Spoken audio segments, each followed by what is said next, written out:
Okay, welcome. My name is Tony Doan. I will be the State Building Code Council's designated hearing officer today, and will be conducting this hearing. I now call to order this hearing regarding WAC 5111R, adoption and amendment of the 2021 Washington State Energy Code residential provisions. I would like to advise everyone that this hearing is being recorded and the audio file will be part of the official rulemaking file. For the record, this hearing is being held on September 29th, 2022, beginning at 10:05 a.m. via Zoom. The purpose of this hearing is to receive public comments on a revision to WAC 5111R, the Washington State Energy Code, residential provisions. This hearing is being conducted in accordance with the Open Public Meeting Act and the Administrative Procedures Act. Legal notice of this hearing was filed with the Washington State Code Revisor on August 23rd, 2022. The Washington State Register number for WAC 5111R is WSR 2217149. Notice of this hearing was also posted on the State Building Code Council website at SBCC-WA.gov. This hearing is being held to consider testimony on the proposed CR 102. At this time, I will briefly explain the proposed changes. For the 2021 WSEC-R, the council received 44 proposals. The Energy Code Technical Advisory Group recommended approval of 28 proposals as submitted or as modified. The council recommended filing the proposed rule with one additional proposal to correlate the simulated performance path with the proposed switch to heat pump space and water heating. There are a few instances where options are provided based on the approval of other recommended proposals.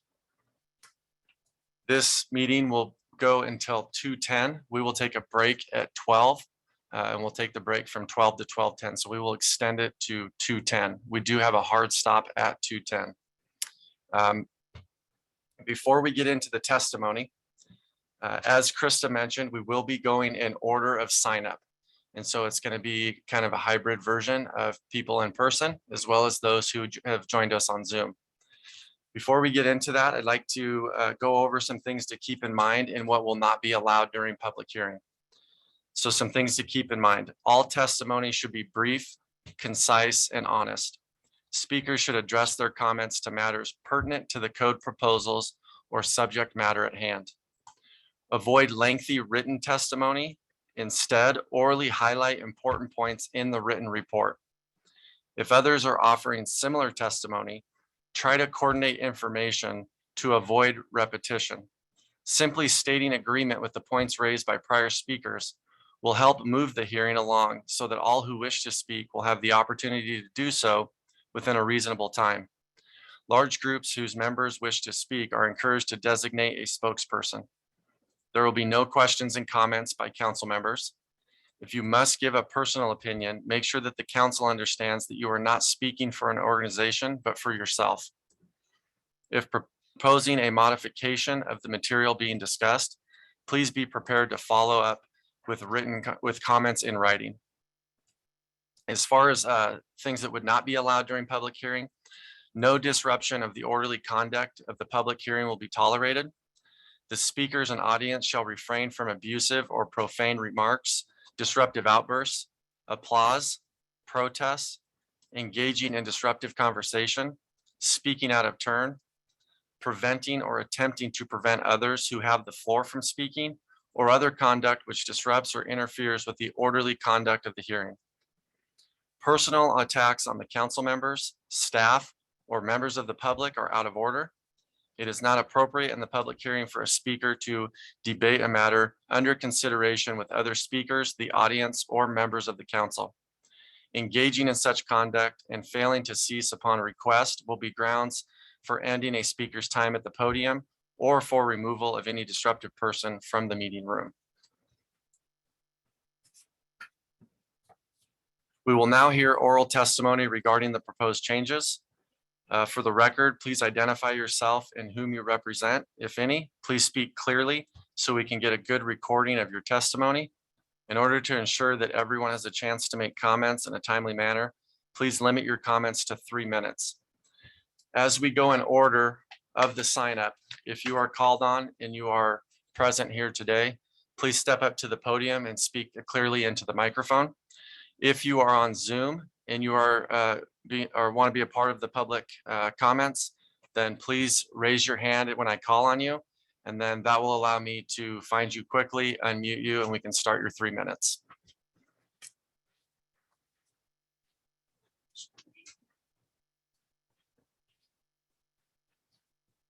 First up is Andrea Smith. Andrea, your 3 minutes starts now. Perfect. Thank you. Good morning, everyone.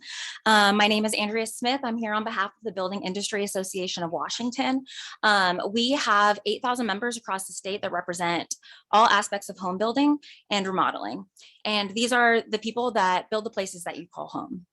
So first, I wanted to express our appreciation for the code development process and all those that were involved in that process, including the TAG members, council members, and of course the staff. I am here today to testify in opposition to many of the energy code proposals currently included in the CR 102. We are extremely concerned that no third-party cost analysis that was required by law would be provided before the SBCC takes a vote on this code. Not adequately understanding the impacts to housing affordability is a disservice to our state. And additionally, 2 proposals that are included in the R406 table that relate to plumbing have not gone through the plumbing tag, and we feel that the proper experts that install these systems every day should be consulted on such matters. I'm sure most of you are aware that Washington State is in a severe housing shortage. We have more than 270 housing units that we need to meet demand that we currently have in our state. If these codes are passed as is, there will be an increased cost, and estimates from our members will have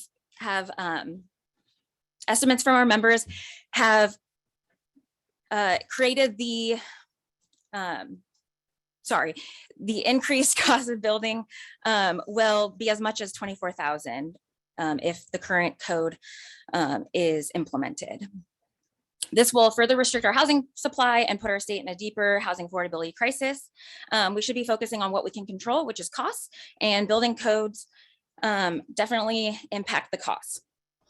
The most expensive pieces of the code, of course, are those dealing with the mandatory heat pumps for space and water heating. In comparing a popular setup of an electric heater and gas furnace to heat pump water heaters and HVAC systems, we estimate that alone, this proposal will increase the cost of building by $8,300. And the true cost to a homeowner over the life of a 30-year mortgage is more than $25,000. This prices out 18,363 families from an ability to purchase a median price new home. And there are other concerns as well, but we will submit those in a letter to the SBCC. Thank you so much for your time today. Thank you. Ty Jennings.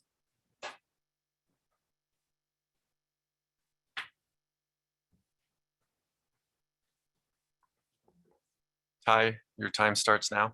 Yes, good morning. My name is Ty Jennings. I represent Cascade Natural Gas Company. We are a gas provider here in Washington State. Washington is set to be one of only 3 states in the nation to adopt the energy code based upon the 2021 International Energy Conservation Code.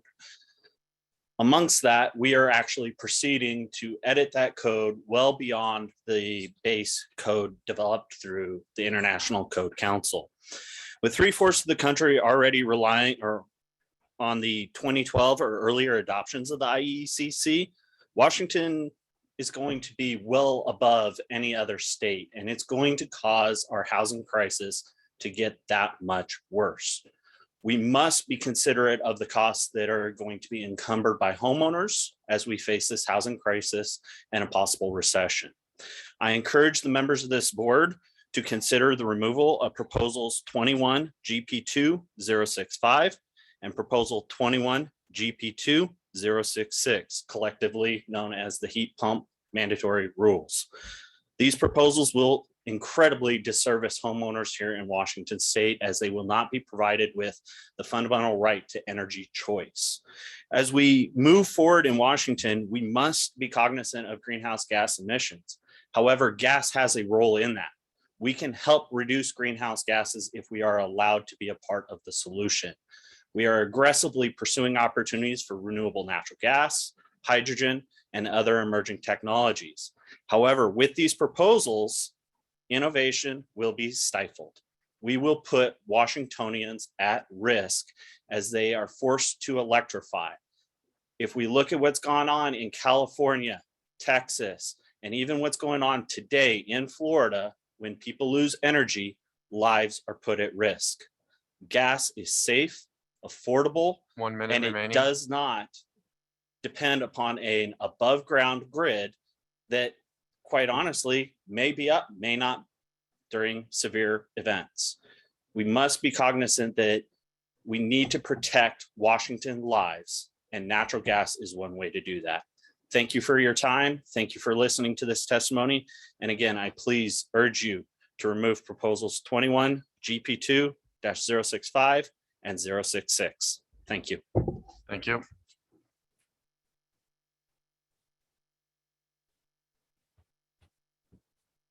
Jonathan Kocher, it's your turn.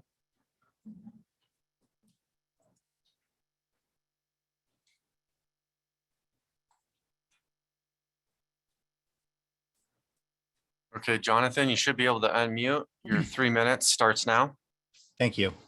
My name is Johnny Kocher, and I work at RMI, a climate policy nonprofit working to accelerate the clean energy transition. I thank SBCC staff and SBCC members for the opportunity to speak today. I know that you've worked very hard this last year, and I really appreciate all the work that you've done. We encourage the SBCC Council to pass all proposals today, especially proposals for heat pumps and heat pump water heaters.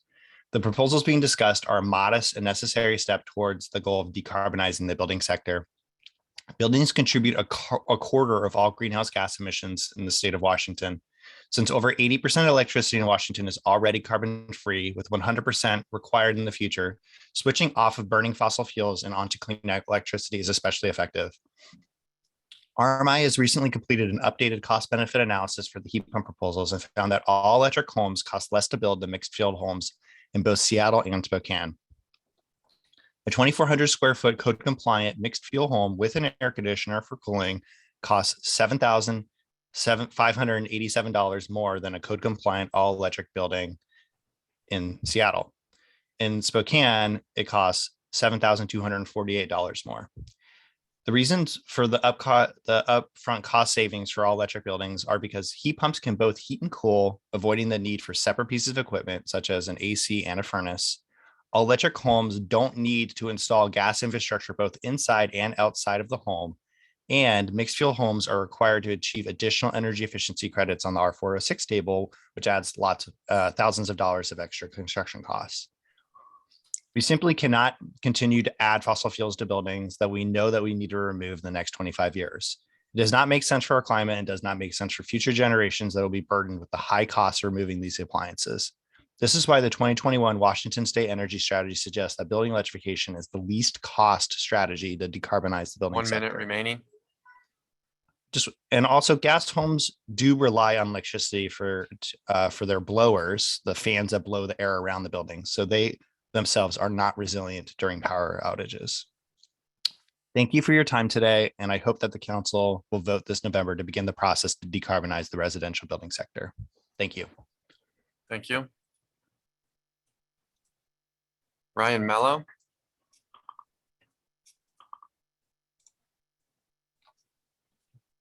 Ryan Mello, if you'll raise your hand on the Zoom. Okay, thank you, Ryan. You are now able to speak. Your time starts now. Thank you. Well, good morning, everyone. For the record, my name is Ryan Mello. I serve on the Pierce County Council in Pierce County, Washington.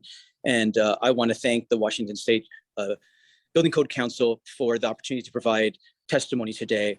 And I am providing you feedback as a local lawmaker. I really appreciate all of the really intentional and thoughtful work each and every one of you are doing on these important matters.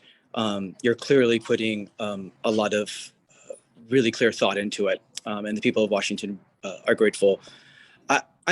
I'm here today to urge you to adopt the proposed energy code updates that are in front of you, that you've refined over the past many months.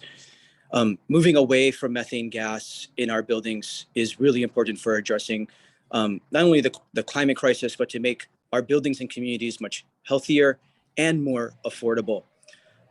As a local lawmaker, as we work to both build affordably and provide more homes and more affordable homes for our community, which we are in desperate need of, and as we work to meet our climate goals, it is absolutely impossible for us to do so without the leadership of the State Building Code Council. We've recently released a report as of yesterday that demonstrated in the Puget Sound region, when we updated our greenhouse gas analysis, economy-wide greenhouse gas analysis from 2015 to 2019, we actually are going in the wrong direction. We have increased greenhouse gas output by 16% in that time period. We are going in the wrong direction.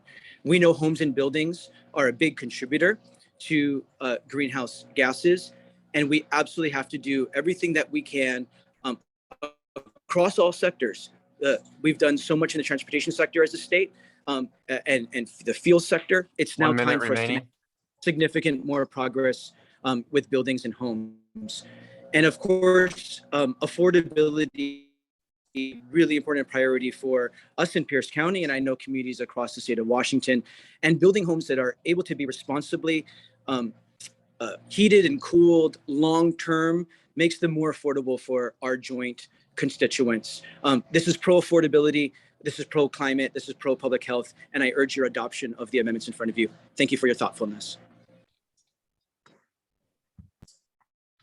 Thank you. Nagmana Shiraz.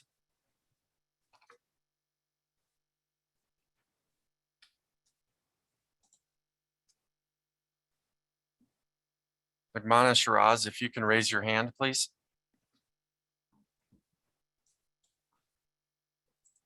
Okay, you should be able to unmute. Your time starts now. Morning. My name is Nagmana Shirazi, and I live in Spokane and work for the Lands Council. I would like to urge the council to adopt a proposal under WSEC residential provisions and have a few points to bring to your notice. My son was about 13 years old when he was working on his sustainability merit badge as a Boy Scout. I remember he came to me asking if I knew what fracking was. I did not. We researched the topic together, and I was truly appalled to discover how terrible it is for the environment. In Washington, most of the gas we use in our homes is expensive and brought to us via fracking. Gas extraction from fracking largely takes place on or near tribal or First Nations lands, creating disproportionate risk to Indigenous communities for air pollution, water contamination, and overuse of water. In Washington state, homes and buildings are the fastest growing source of carbon emissions, with this increase largely attributed to the direct use of methane gas in appliances like hot water heaters and furnaces. People spend the majority of their homes indoors, up to 90% of their lives, and yet indoor air quality is estimated by the EPA to be 2 to 5 times more polluted than outside air when we burn gas indoors. My son suffers from asthma, so this is particularly relevant to me. Washington's 2021 state energy strategy found that electrifying homes and buildings will be the lowest cost pathway to meeting the state's climate goals of reducing emissions 95% from 1990 levels by 2050. By 2050, that's how long it's going to take. A new Stanford-led study reveals that methane leaking from gas-burning stoves installed in U.S. homes, even when they're turned off, has the same negative impact on the environment as the carbon dioxide emitted from around 500,000 gasoline-powered vehicles. 1 minute remaining. I thank the council for their work and again urge you to adopt the package in light of these points that I brought to you so that we can continue to live in a healthy and green environment. Thank you for the opportunity to hear my testimony. Thank you. Dan Welsh.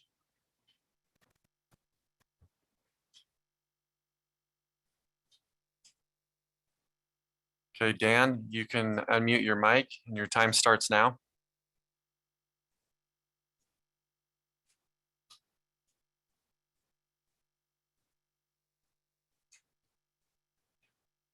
Dan, go ahead and unmute your mic. My name's Dan Welch. Time will start now. Go ahead. My name's Dan Welch. I'm the principal of Bundle Design Studio, a small design firm in Bellingham, Washington. I'm speaking in support of approving the residential energy code updates. I started Bundle in 2013, organizing our business model, national, state, and local climate action plans. This business model is important as buildings are the largest and fastest growing source of carbon emissions. It is imperative to move towards all electric efficient buildings to meet these climate goals. Since 2013, our office has completed hundreds of residential projects, all of which include insulation, air sealing, and HVAC strategies that closely reflect the proposed updates to the energy code. Through these projects, what have we learned? In 2013, our projects were way ahead of the curve, significantly exceeding Washington State Energy Code. Over the past 9 years, we have seen improvements in the Washington State Energy Code, improvements in material and product technology, and increased access to high-performance products such as heat pumps, heat pump water heaters, and HRVs. These changes have moved our projects from the exception closer to the industry standard. But most important,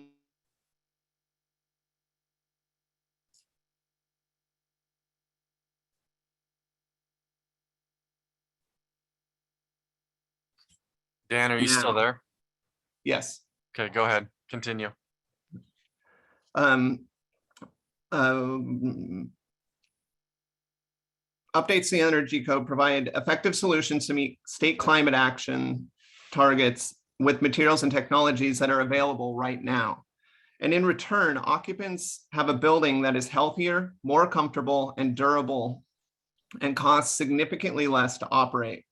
From our office's experience, we find that the proposed changes to the energy code are easily attainable, will have significant impacts towards state climate goals, and 1 will minute benefit remaining. occupants and consumers. For this reason, we stand in strong support of the energy code updates, including increased energy credits, heat pumps for space conditioning, heat pump water heating, and increased air tightness requirements. Thank you. Thank you. Martin Gibbons.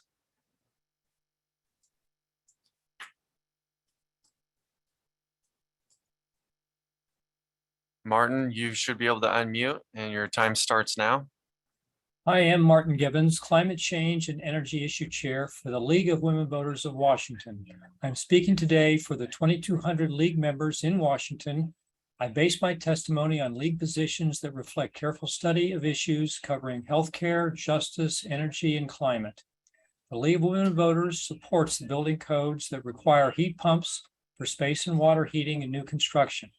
Our membership understands that increasing disruption of climate change is a threat to good governance and equity of our citizens and residents. Therefore, we urge you to adopt the proposed energy code changes for new construction of single-family dwellings, duplexes, and townhomes to require heat pumps for space and water heating.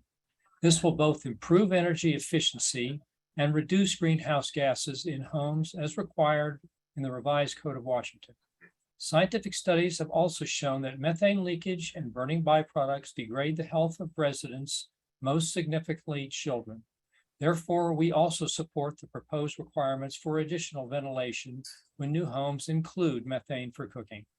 We agree that revising building codes to improve the efficiency and expand clean energy will ensure we make the right investment in health and financial outlook of Washington residents. The investment we make in clean heat pump systems and in electrifying homes for everyone will pay back with reduced energy costs over time, improved health, and reduced healthcare costs. We must ensure that all Washington residents have the opportunity to enjoy these benefits. Our nation must take action at all levels of policymaking, federal, state, and local. Washington must continue doing its part as a leader to confront climate change. Thank you for accommodating citizens to participate in this regulatory process. Thank you. Colleen Anderson.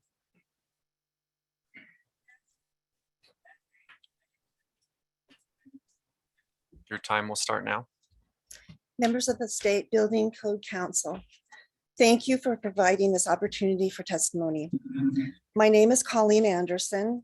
I live in Yakima and am a volunteer with 350 Yakima Climate Action, testifying on behalf of myself and in support of code changes that will restrict fossil fuel equipment and require clean, efficient heat pumps for space and water heating in new residential construction. I'm a grandmother of 5 and concerned about their health and safety as fossil fuel emissions continue to pollute the air they breathe. As a volunteer wildland firefighter, my oldest grandson risked life and limb to put out fires that surrounded Yakima and our state with smoke. As the climate crisis intensifies, we are seeing more people injured or dying from its effects. Buildings are one of the fastest growing sources of climate pollution in Washington. Studies reveal that homes with gas stoves have 50 to 400% higher nitrogen dioxide levels in their indoor air than those with electric stoves, and pose a 42% increased risk of asthma symptoms to children. Strong codes now will build resilient and healthier buildings going forward. Waiting would not only prolong air pollution, but would mean costly retrofits in the future as our state increasingly moves to electrification. The time to act is now. I urge you to adopt the proposed energy code updates. It's time to transition toward decarbonizing the building sector today for our children and grandchildren's sake. We deserve the freedom to breathe clean air. Thank you. Thank you. Christina Mateo. But there is a desire to not just do nothing on salmon. Okay, Christina, you should be able to unmute. So Your time starts now. I know that there may be. Morning, members of the State Building Council, and thank you for providing. Will you please just try and speak a little more directly into your microphone? Yes, can you hear me better now? That's better. Thank you, Christina. No problem. So good morning, members of the State Building Code Council, and thank you for providing this opportunity for testimony.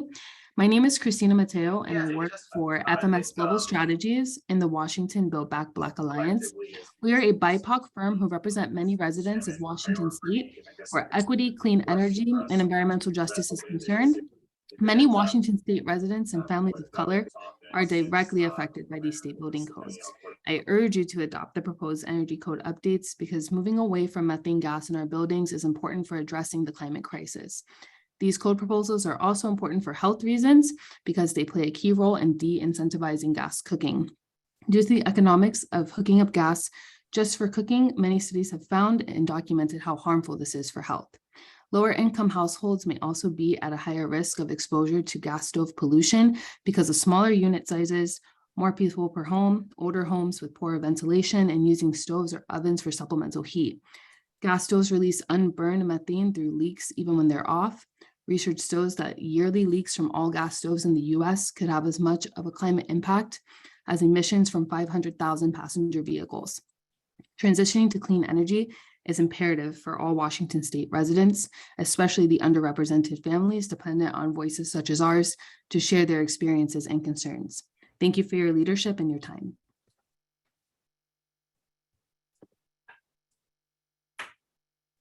Thank you. Holly Towns.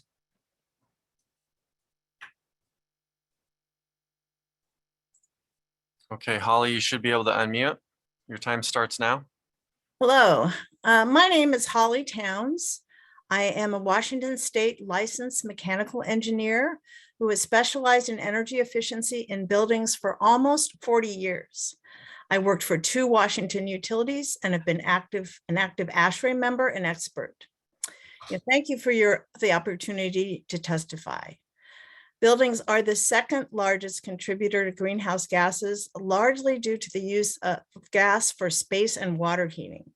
And I support this proposed energy code to increase efficiency, require heat pumps, and largely eliminate fossil fuels for water and space heating. ASHRAE, which drives and represents the full HVAC industry, has made it clear that transitioning our buildings to heat pumps, along with other efficiencies, is the most cost-effective and proven way to address climate change in buildings, especially since our state is moving to clean electricity. Gas is no longer the transition energy for our state. It is far cheaper to make changes during construction and avoid the extra cost of retrofitting. As an ASHRAE member and engineer, I urge you to support this next recommended step. There are some in the industry that feel understandably threatened by this change to clean electricity, but we must and can make this transition. And as a parent and grandparent, I ask that you give our discouraged young people hope about the future now. Do not delay this another 3 years. Thank you for listening and for your many hours of volunteer time. Thank you. Ally Lee.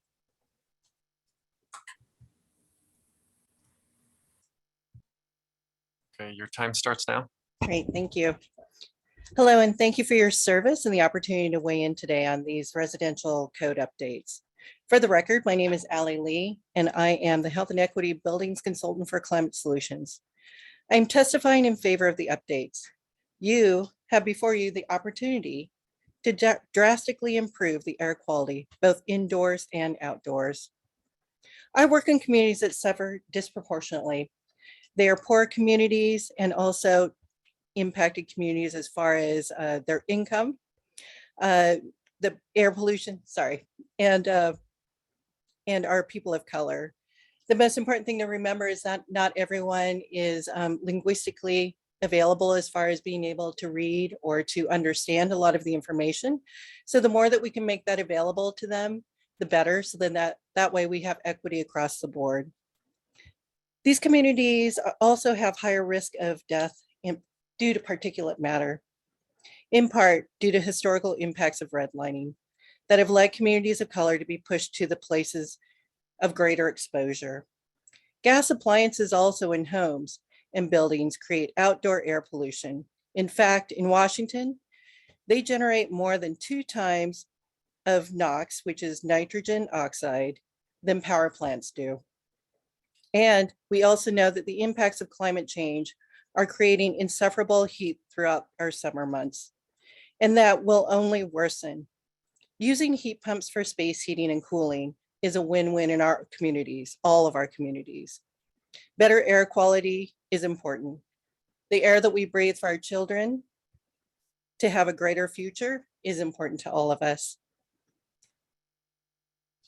In keeping of this, it's essential that we then keep to the forefront communities that are the hardest hit. Here in Yakima, we have farm workers and many others that then need resiliency centers and heating and cooling centers as well. And that's what heat pumps will do to help to then equal the playing field. Thank you so much. Thank you. Sameth Mel.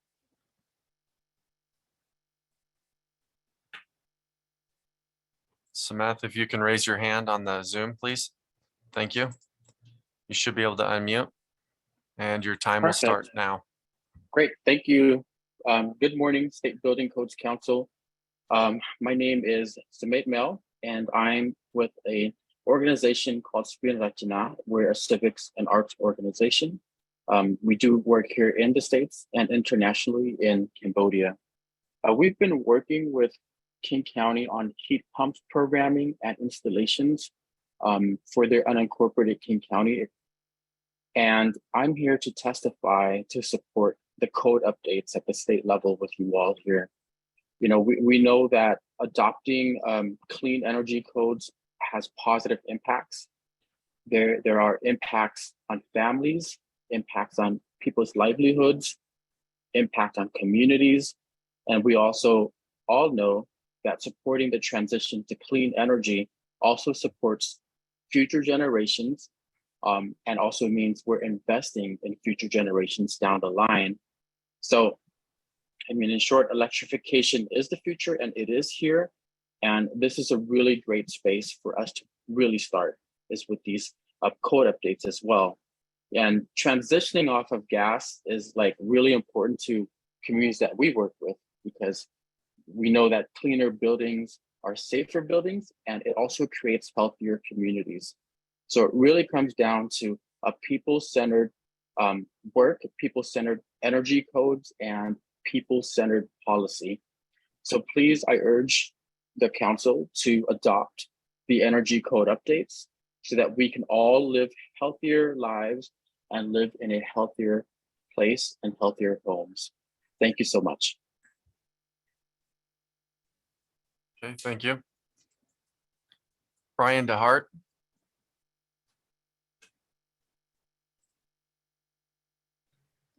Brian, you should be able to unmute and your time will start now. Thank you and good morning to the State Building Code Council. Thanks for providing this opportunity for testimony. My name is Brian DeHart and I'm a product designer, musician, and outdoorsman. I urge the State Building Code Council to adopt the energy code updates, ensuring that new homes are built for the present and the future by using technology that is far superior to methane emitting natural gas. Using heat pumps instead of outdated technology for space heating and water heating lets Washingtonians live freer, healthier lives in a few different ways. Heat pumps are 2 to 3 times more efficient at using energy than the most efficient gas heaters, meaning less energy is needed in the first place. Also, electricity is cleaner to begin with. For gas heating, the methane that is guaranteed to leak as it is transported is 25 times worse of a greenhouse gas than even CO2, according to EPA research. All of this means we'll have cleaner, healthier air and be able to reach the statewide emissions targets that we've set.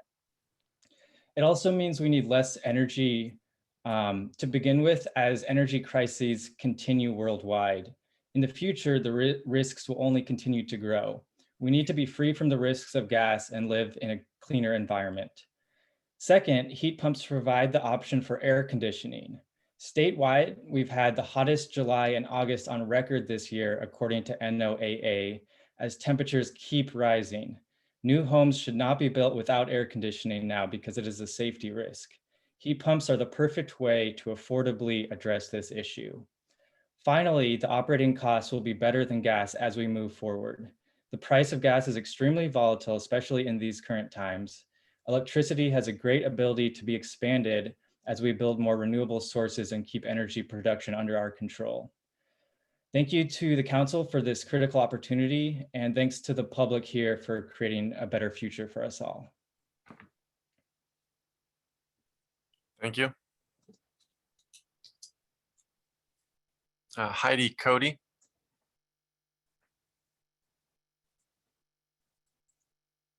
Heidi, you should be able to unmute and your time will start now. Okay, good morning, State Building Code Council. Thank you for this opportunity to testify. My name is Heidi Cody. I live in Vancouver, Washington, where a city is poised to adopt one of the nation's most ambitious climate action plans. Vancouver's goal is an 80% reduction in greenhouse gas emissions by 2035 citywide. That's less than 13 years from now.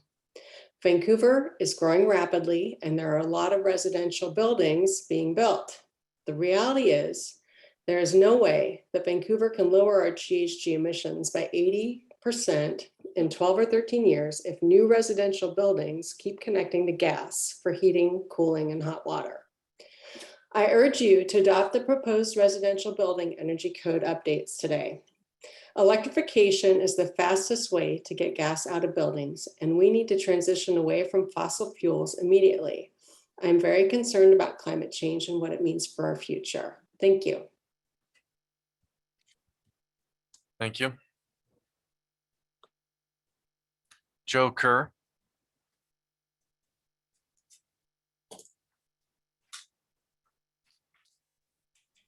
Joe, your time starts now. Thank you. I'm Joe Keir. I live in Skamania County. I am a certified duct tester, by the energy program at WSU. And during the pandemic, I was asked to substitute for an employee, and I did lots of testing in Yakima, Yakima County and Klickitat County, testing new construction and some remodels for the energy efficiency under the existing code, looking at the envelope of the building and the efficiency of the ducting systems. And I wanted to just comment that, ducted systems are not as efficient if the ducting is outside the envelope of the building or the insulation of the building. They're more efficient if they're inside, like between floors, but the most efficient system is a ductless system.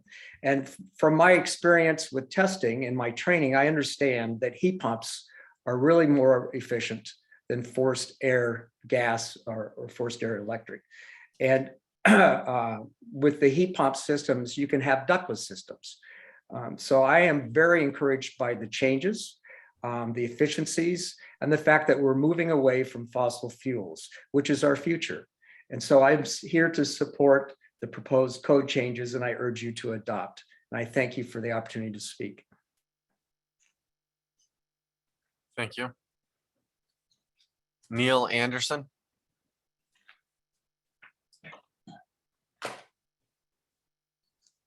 Neil, your time starts now. Hi. In arguing against heat pumps, the gas industry has hinted that they won't be necessary because they're working to deliver cleaner, less carbon-intensive gas. But they haven't offered a lot of details on that. And it's because they know that this claim falls apart when you start looking into what it would actually require. They do describe their basic plan on their website, saying they'll get there with a mix of renewable natural gas and green hydrogen. RNG will only be able to provide a tiny fraction of this. They're really pinning their hopes on a future where appliances burn green hydrogen as a way to decarbonize our buildings. So let's see what that would take. Compare their solution to electric heat pumps. Let's say it's 2050 and we've gone the heat pump route, and that's what's in most of our buildings. And as the gas industry likes to point out, we would need a big new solar farm to provide the additional electricity. But now let's consider what would happen if we were using hydrogen instead. Since it's green hydrogen, we would also need new renewable capacity to generate it. But a huge difference is that using electricity to split water to make hydrogen is very inefficient and energy intensive compared to just powering appliances directly. So you've thrown away more than half the electricity you started with just to convert it to a form that can be moved through pipelines. And then when it's used, even more of the original electricity is wasted when you burn hydrogen, because gas appliances are so much less efficient than electric, around 3 times less for heat pumps compared to gas heating. So in order to power the same buildings using green hydrogen, it turns out that you would need to build at least 4 or even 5 new solar farms to supply them, rather than the 1 it would take for heat pumps. This is one reason the gas industry doesn't like to go into details about their long-term decarbonization plans. But there's an even worse problem. Existing gas appliances can only handle a small amount of hydrogen mixed in with methane. When they get to about 20%, they'll be stuck because beyond that, there's an explosion risk. And the only way to increase the mixture is to turn off the gas to everyone, then upgrade every single appliance on that distribution line simultaneously, then turn it back on with pure hydrogen. I don't even know how this would be logistically possible, but I would certainly ask them to provide a plan for how they'll solve this before accepting their hand waving and their vague assurances of a decarbonized future for gas. Electrification is really the only feasible alternative for eliminating carbon pollution from our buildings. So I ask that you adopt the proposed energy code updates so that we can begin phasing out methane and start on the only viable path to zero emissions. Thank you. Thank you. Alana Stank.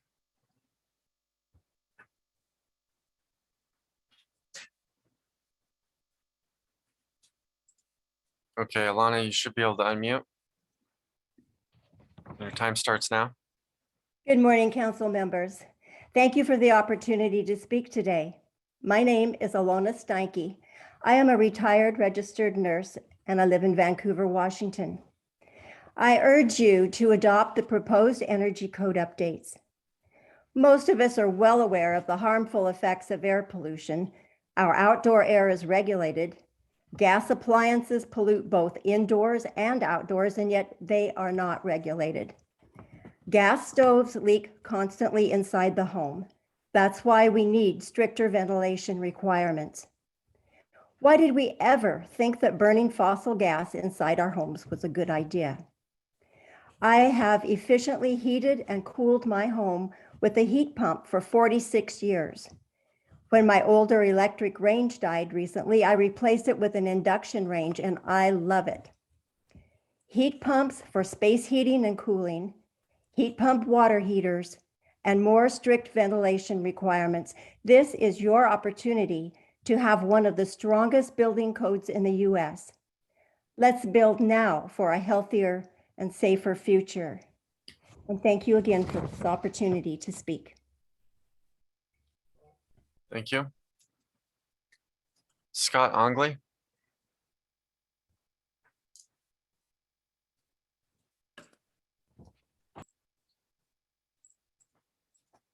Okay, your time starts now, Scott.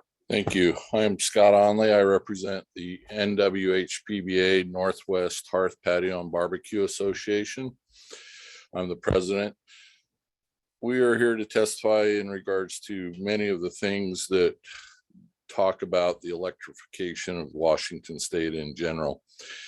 Insufficient, lacking, or inaccurate cost data means this code is being put together without objective information regarding the impact to consumers, housing costs, and the business that build houses, including the hearth products industry. Supplemental heating in Washington State homes is important. According to a 2019 study from the Institute for Health Metrics and Evaluation, which is at the University of Washington, 4 times as many people were killed from cold temperatures than from warm temperatures. While the focus of the energy code is on electrification and cooling via heat pumps, the council is ignoring the need to ensure resilient backup heating systems in our homes. Climate change may bring warmer temperatures in the summer. The reality in the Northwest could still be significant fall and winter storms that knock out power to homes during the cold months. Pressure on the electric grid, along with the demand from other states such as California for increased power, will put homes in Washington State in jeopardy of power outages, not when it is warm, but when it is colder. Residents in Washington utilize more electricity during cold weather events. Our building code should not incentivize clean burning backup options such as natural gas fireplaces. The proposed energy code currently decentivizes natural gas through the credit options table and the need for builders to achieve a certain number of energy credits. This will result in fewer houses being built with any ability to have natural gas run to the home. This will not only reduce the number of gas fireplaces installed in the homes originally, it will also reduce the choices for residents who want to add them. If no gas is run in the neighborhood, it would be prohibitively expensive to put in gas fireplaces after the home is built.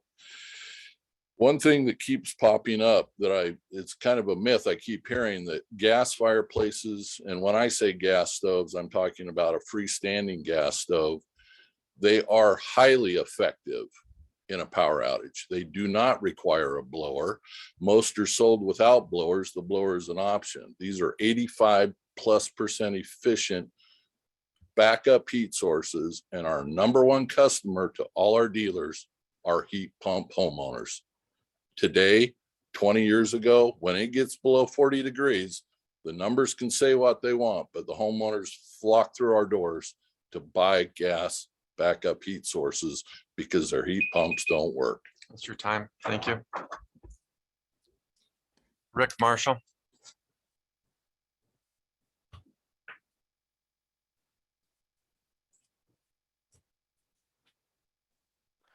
Thank you, Council. Rick, your time starts now. Thank you, Council, for taking public comments. My name is Rick Marshall, and I'm a builder and developer here in Southwest Washington. I strongly support the heat pump proposals, and I think they're important for both building occupants and their neighbors. We've been building all electric for over 30 years, and what we quickly learned was that if you build to a decent, cost-effective energy efficiency standard, I mean a high-quality shell and really paying attention to air sealing, then in our relatively mild climate, you just don't need that much heating or cooling. And speaking of cooling, really that's been the biggest change for us in the past decade. When we started, AC was pretty optional, but everything we build now or remodel gets AC. It's not just the warmer summers. I think here in Camas, we hit 30, 90-degree days this summer, but it's also air quality issues like wildfire smoke and smog, which don't allow folks to open up their homes and air them out at night like we did in the past. The other thing we've noticed with our handful of rentals is that more and more people are working from home. And to do that, productively, then you really need a conditioned space. And so, if you're going to put in AC, then it just makes sense to go with a heat pump. We like to put in ductless systems because of the better efficiency and better zonal control. And we put them in new construction as well. It's really nice to be able to heat or cool a workplace in the home, and often the rest of the house doesn't have to be conditioned. But going electric also means being a good neighbor. We need to pay attention to the pollution we're creating and reduce it when we can.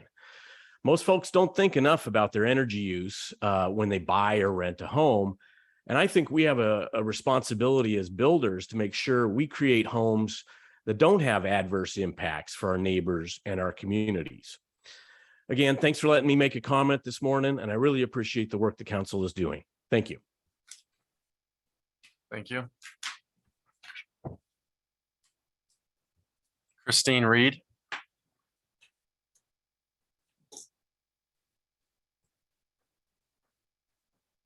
Okay, your time will start now.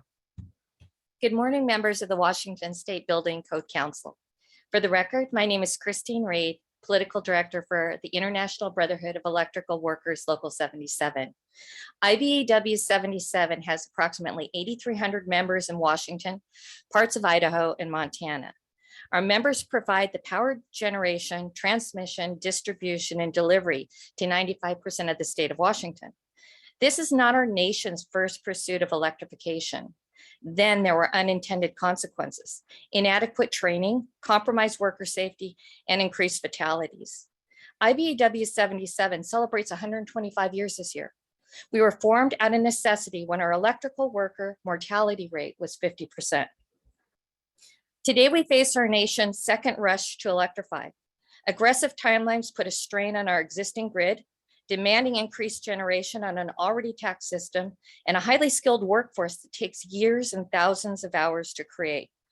These cannot be rushed. We cannot compromise the training of our state's recognized registered apprenticeships. High voltage work, even with today's safety standards, remains one of the top 10 most dangerous jobs. Let's learn from our history and improve upon it.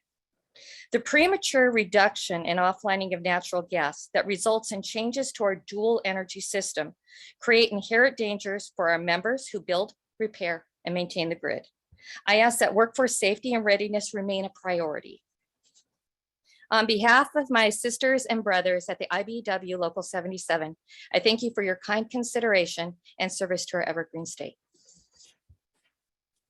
Okay, thank you.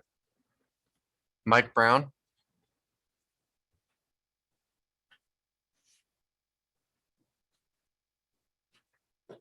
Your time will start now. Good morning. My name is Mike Brown, Assistant Business Manager for IBEW Local 77.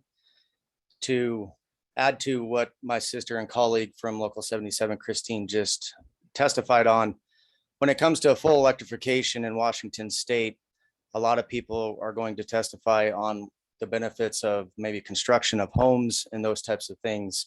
I want to speak about the impacts on the electrical grid and also what that does as far as the workforce.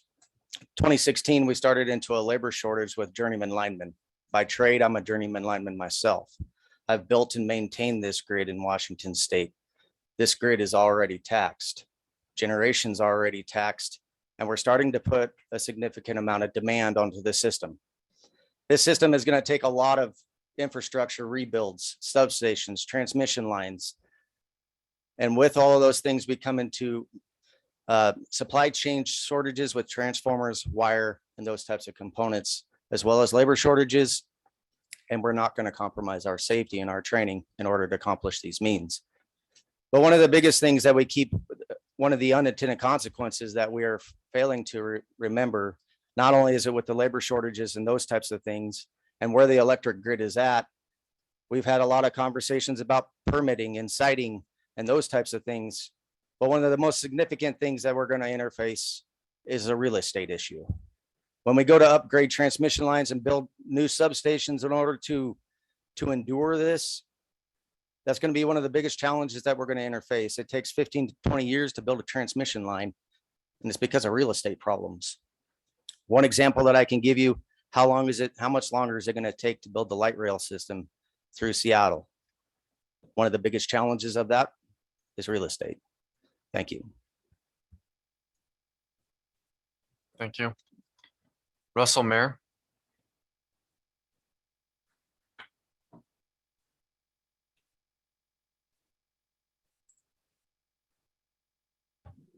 Russell, your time starts now. Thank you much. Good morning, board members. I really appreciate the opportunity to address you virtually. I'm Russell Meyer, a family physician, educator who lives in Yakima and works at Pacific Northwest University, the medical school located here in Yakima. Today, I'm teaching in the Tri-Cities, and so I really appreciate this virtual option that allows me to participate. I am testifying in support of 5111 and in favor of the updates. Reducing methane, a major source of indoor pollution and contributor.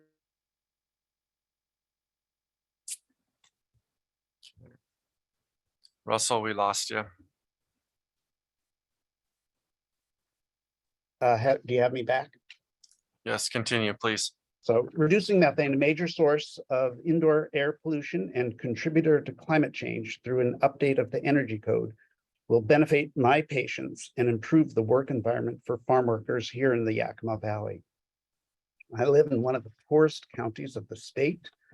Few have or use ventilation to remove the toxic gases and particulates from a gas stove.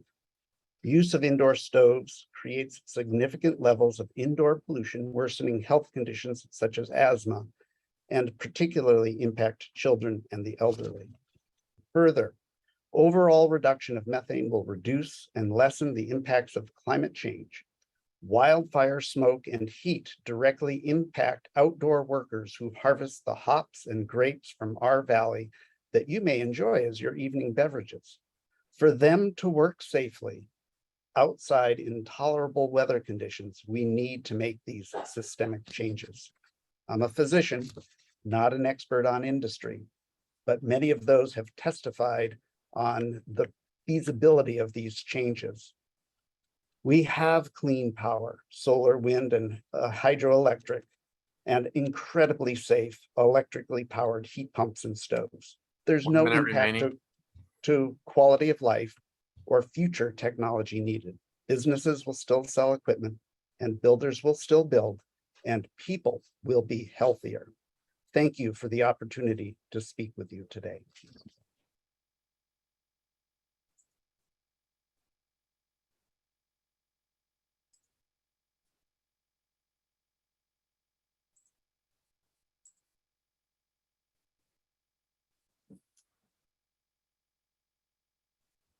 Joe Dietz. Okay. Your time starts now. Great, thank you. Good morning, council members. My name is Joe Dietz. I am mayor and council member for the city of Bainbridge Island, and I'm speaking for myself. I am grateful for this opportunity to speak to you today. I will be brief. In late 2020, with the strong backing of the community, the Bainbridge Island City Council passed an ambitious but necessary climate action plan. The plan's goals are to reduce greenhouse gas emissions by 90% by 2045 compared to 2014 levels. We are tackling this challenge broadly with sub-plans on energy, transportation, waste, the natural environment, and what is relevant here, buildings. It has become apparent to us that the city cannot take meaningful progress in this key area without the help of some state agencies. One of those agencies is you, the State Building Code Council. I ask that the council adopt the proposed code updates for new residential construction and require heat pumps for space and water heating. I concur with many of the people and organizations who have spoken today, namely RMI, the the Pierce County Council, the Lands Council, Bundled Design Studio, League of Women's Voters, 350 Yakima Climate Action, FMS Global Strategies, Climate Solutions, and Span Rafael, as well as numerous private citizens. Making this requirement for heat pumps will benefit present and future generations, not just on Bainbridge Island, but throughout the state. Thank you so much for giving me this opportunity to speak. Okay, thank you. Paul Knox.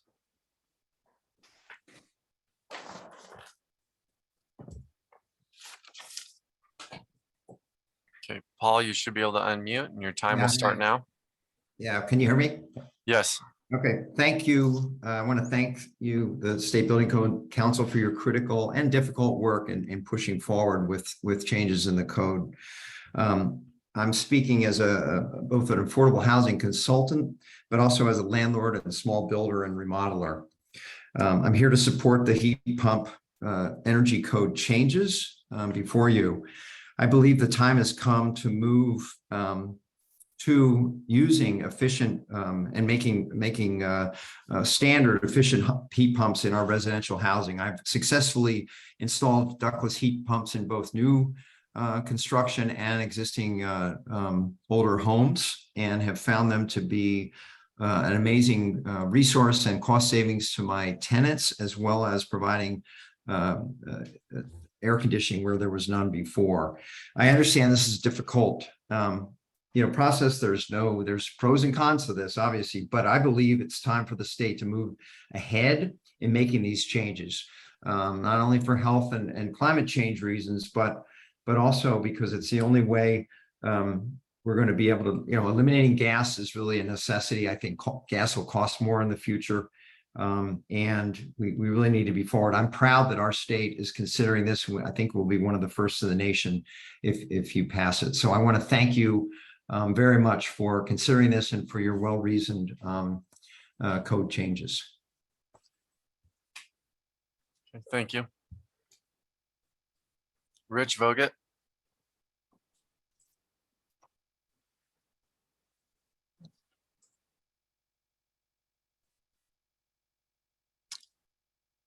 Okay, Rich, your time will start now. Members of the State Building Code Council, thank you for providing this opportunity for testimony. My name is Rich Vogt. I'm a volunteer with the Sierra Club. Since June, I have collected hundreds of signatures petitioning you, the State Building Code Council, to approve the proposed energy code updates. We want to show you that there is widespread public support for your approval. You will be receiving the petition shortly. All I had to say was to tell the old adage that when you are in a hole, the first thing to do is to stop digging. Don't make the problem worse. People realize that allowing gas utilities to expand the use of fracked gas into new residential construction would make matters worse by increasing greenhouse gas emissions that would then cause a warmer climate. In 2020, our state legislature passed the Climate Commitment Act, which requires cuts in greenhouse gas emissions of 45% by 2030, 70% by 2040, and 95% by 2050. How are these reduction levels in emissions going to be met if you don't approve the proposed energy code updates? You are a Washington state governmental council that should be supporting and not undermining state law. Previous speakers today objected to the proposed code, saying it would increase the cost of construction. However, to meet the reduction levels in emissions, today's new residential buildings will need to be retrofitted in the time frame of the Climate Commitment Act from gas to electric heat pumps. It costs much more to retrofit and is not fair for those homeowners to have to pay for something that could have been avoided by installing heat pumps during initial construction. I urge you to adopt the proposed energy code updates because moving away from methane gas in our buildings is important for addressing the climate crisis, and it is fair for the homeowners. Thank you. Okay, thank you. Mark Vossler.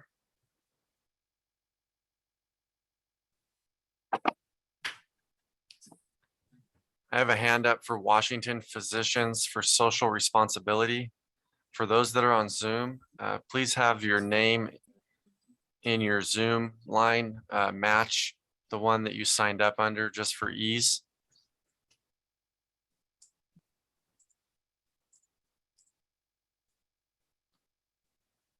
So Mark Vossler.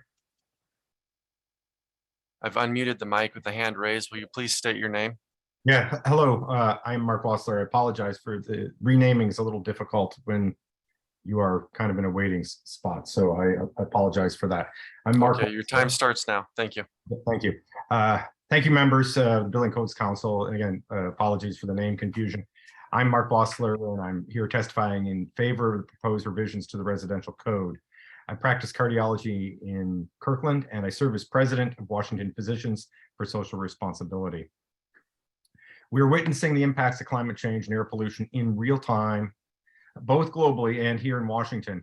My colleagues and I recently released a detailed report describing the climate risks to Washingtonians, which I will send you for your reference. Buildings account for a large proportion of the greenhouse gas emissions in our state and offer a prime target for improvement. Since burning gas also produces dangerous levels of other pollutants such as nitrogen oxides, reduction in the use of gas in buildings offers a significant opportunity to directly and immediately improve the health of our community. The pollutants released by burning gas increase the risk of asthma and other lung diseases, heart attack and other cardiovascular diseases, and dementia and other neurologic diseases. Low-income and BIPOC communities are more likely to live in smaller homes or apartments and in neighborhoods in proximity to other sources of air pollution, and therefore suffer higher levels of exposure than more affluent communities. This is an equity issue. Since electric home heating and cooking is readily available and cost-effective, there really is no excuse to continue burning gas, causing harm to human health. In addition to Physicians for Social Responsibility, both the Washington Academy of Family Physicians and the Washington State Medical Association have identified burning gas in the home as a public health risk and called for policies to reduce its use. Thank you very much for this opportunity. Thank you. Anne Marie Dooley.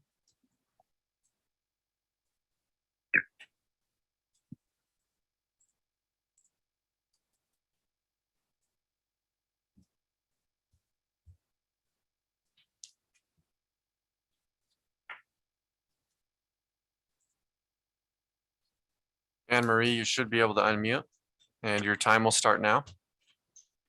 Members of the council, good morning. My name is Anne Marie Dooley. I'm a doctor and a member of Washington Physicians for Social Responsibility. I would have loved to have been there in person today, but I am on duty in the hospital today. You've already heard from a lot of other health professionals, so I probably don't need to remind you about all the kids in Washington State who were exposed to asthma-inducing methane gas in their kitchens this morning just by turning on a gas stove. I also probably don't need to remind you about the atmosphere warming carbon released from Washington State buildings every day. Carbon which contributed to the recent fires and wildfire smoke, at least in my area, and sent people into the emergency room here in my hospital looking for treatments for breathing problems. And you know, wildfire smoke is not the new normal. It's really a disturbing trend of increasingly smoky or in hot days in the Pacific Northwest. And I ask the members I've heard of the Trade and Industry Council before my turn is that how many kids need to get sick? How many kids need to end up in the hospital? And how much do families need to give before they drop this opposition to a clean transition? Look, I can help individuals get better here in the hospital, but you members of the council have the chance to improve the health and lives of millions of people. So please adopt these energy code updates. Thank you very much for your time. Thank you. Bob Cox.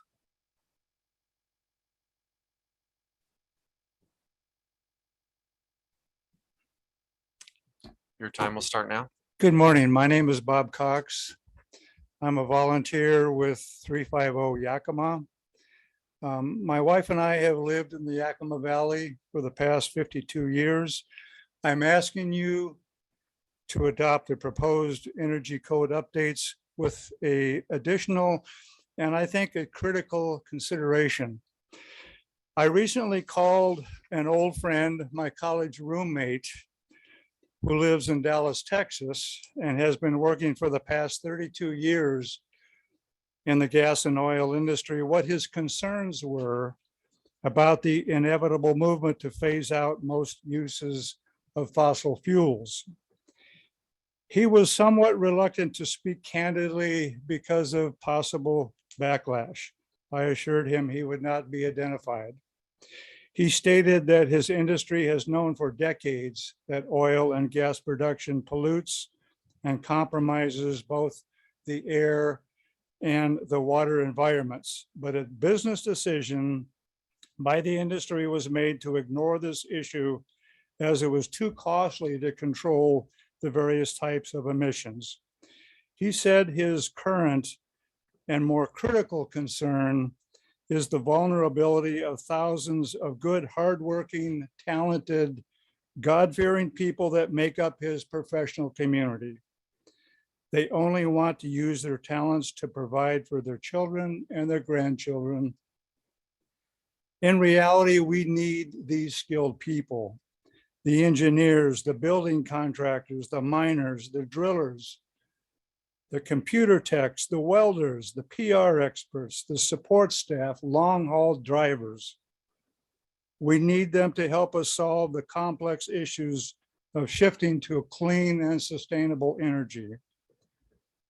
Every direct action that reduces the damaging emissions that are responsible for our increasingly severe climate events is vital. 1 minute remaining. This code update is needed now. Let's adopt it, as well as finding creative ways to support those children, families, and communities that are going to be impacted. We can do both. Thank you. Thank you. Sloan Ritchie.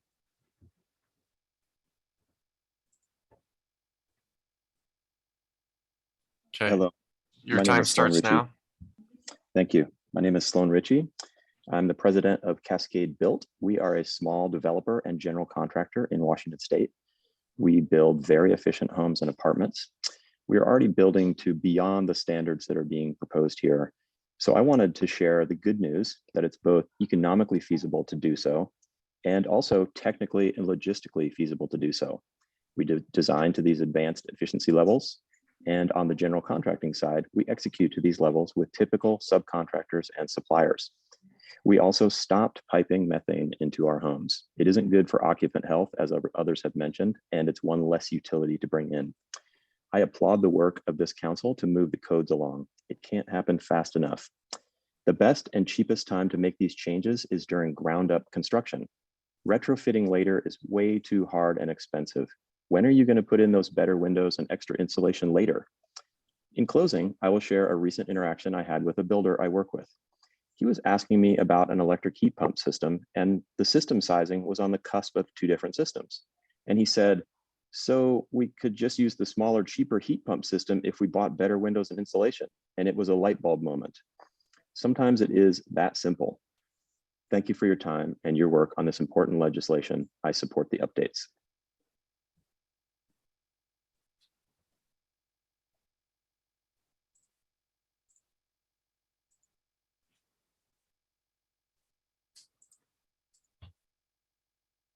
Okay, thank you. Tracy Saravola.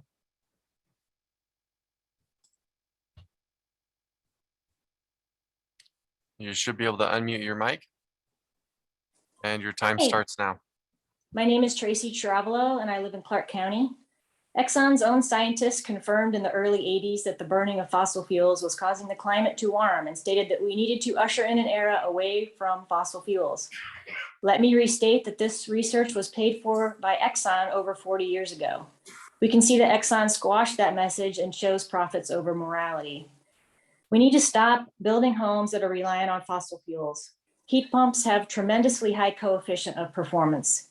Even at 0 degrees, their coefficient of performance is 2.2, which means that for every 1 unit of electricity, it's turned into 2.2 units of heat. At 32 degrees, 1 unit of electricity is turned into 3 units of heat. And at 52 degrees, 1 unit of electricity is turned into 4 units of heat. And new technologies are emerging to make heat pumps more efficient in cold weather. As a bonus, heat pumps can also cool homes, which is unfortunately a vital and life-saving tool during heat waves in this changing climate. We have heat pumps exclusively to heat our home and our rental, and we love them. They keep us warm, cool, and even filter the air when forest fires create dangerous air quality. On a personal level, my last home had methane gas for heating and cooking. I loved that gas stove. When I bought my current home and saw it was 100% electric, I thought I'd need to pull a gas line up the driveway just so I could buy a gas range.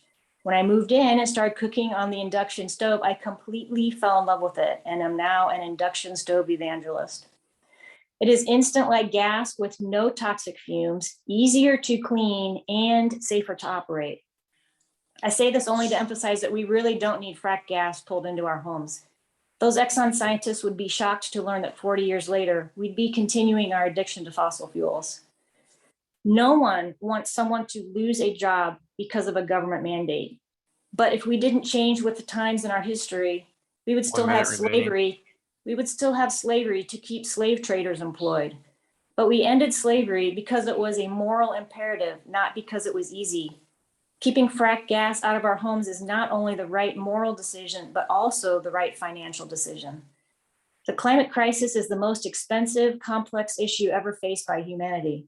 It is causing untold misery through drought, flooding, sea level rise, desertification, forest fires, loss of crops, loss of property, and loss of life.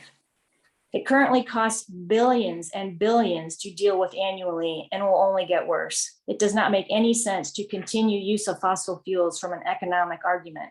Gas is costing us tremendously.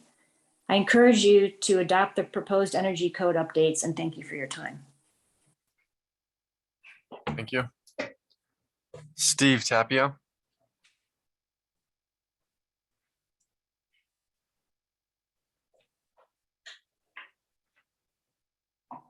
Your time will start now. Good morning. My name is Steve Tapio. I'm a project manager and building science team leader for New Tradition Homes. We've been in business since 1988, building mainly in Vancouver and the Tri-City markets. We are an above code builder by choice.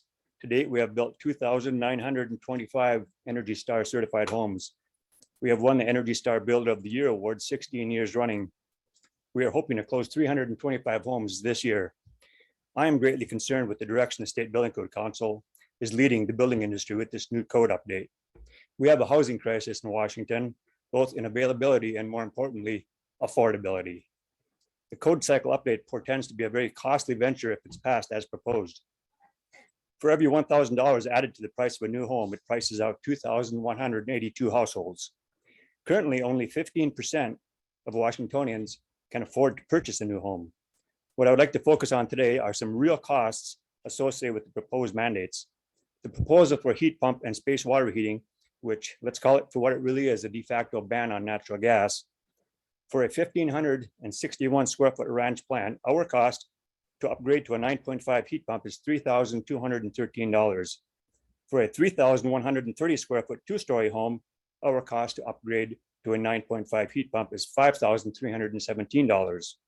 That is a cost upgrade from a very good 96% efficient natural gas furnace with a variable speed ECM motor to a base level heat pump. Much more cost would be involved for builders that are building to code level today. An upgrade from an 81% efficient natural gas tankless water heater, which customers love very much, by the way, to a heat pump water heater is $1,285. And this is not considered an upgrade in the mind of any homeowner. 84% of builders surveyed report the upfront cost of heat pumps are the biggest hurdle in building affordable homes. Affordability of equipment is a major challenge. Manufacturers are not keeping up with the current demand. What will happen following more mandates? Last year, builders were closing homes with no garage doors, no dishwashers, no electric ovens, and no heat pumps. That was without new code creating more mandates. I'm encouraging you to accept option 1 for table 406.2 and table 406.3. Two other final thoughts I'd like to leave you with today. The electric vehicle charging and supply equipment mandate. This has no place in the State Building Energy Code. State Building Code Council lacks authority to pass this in the code. This belongs in the electrical code. And lastly, the ERI, the Energy Rating Index Compliance Pathway, proposed by Washington State University Extension Energy Program for meeting code compliance. This was narrowly defeated during the TAG meetings, but was unfairly handled and not given the fair evaluation it deserved. This should be reevaluated and accepted as an alternative compliance option. Thank you. Thank you. Charles Chesney.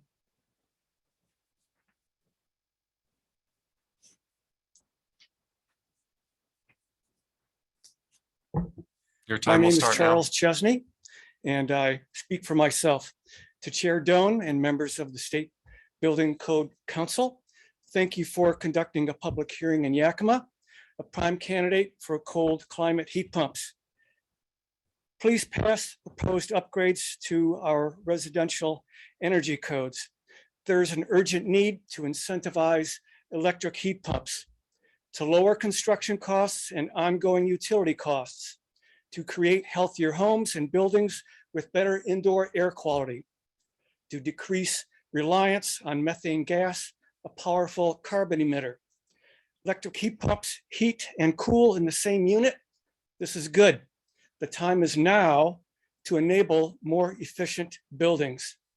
Thank you for your efforts to advance a building code that creates a healthy and sustainable future for all.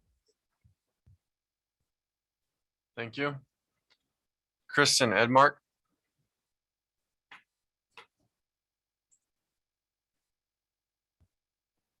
Kristen, your time starts now. Hello, my name is Kristen Edmark. I live near Battleground, Washington. I'm here today because, like so many people in Washington, I'm worried about the climate. I support the proposed updates to the Residential Energy Code. I have 2 grandchildren. My daughter-in-law's family lost a home in the Oregon fires in 2020. Electricity has been shown to be better than methane or oil in terms of cost savings, health, efficiency, and emissions, but attitudes are slow to change, and there's a lot of money behind misinformation. So it's important for the climate that we meet our state CETA goals, and those who rent should not be forced to live in buildings that are unhealthy.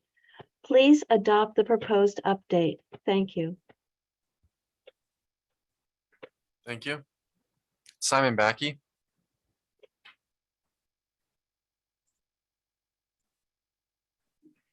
Simon, Hi. your time will start now. Hi, I'm Simon Bakke. I'm a resident and renter in Bellingham.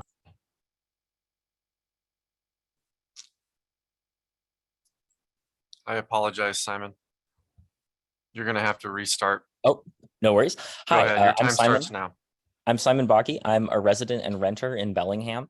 And I would like to ask the council to please adopt the proposed energy coast updates, because the time to prepare for an increasingly fossil-free future is today, not when we're hit with more compounding crises.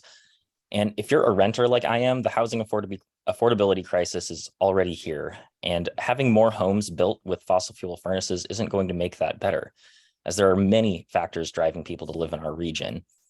Years of building out with gas has clearly not prevented a housing affordability problem, and it's frankly silly to think that it'll fix it now. And by the way, I would love to be able to rent a place with a heat pump so I can cool my home in the summer, but that's just a side note. Anyway, the price of gas is artificially low in the US since the fracking boom of the 2010s. We know that other countries often pay far more than we do, and gas prices are very likely to rise here as well. Just look at the nationwide landscape with more funding than ever becoming available for clean electric appliances and clean energy. And look at Washington's landscape, where our energy is becoming increasingly renewable. Now it's time to plug into it with heat pumps that are 3 to 5 times more efficient than gas heating and many other electric heat sources. Also, addressing fossil fuel use in homes is really important for local governments, as others have mentioned, in order to meet climate commitments, protect community health and safety, lower costs for builders and tenants, and create a green energy economy that will spur the creation of good jobs. So thank you for holding these hearings and for the hours of work you've put into these forward-thinking codes. Thank you.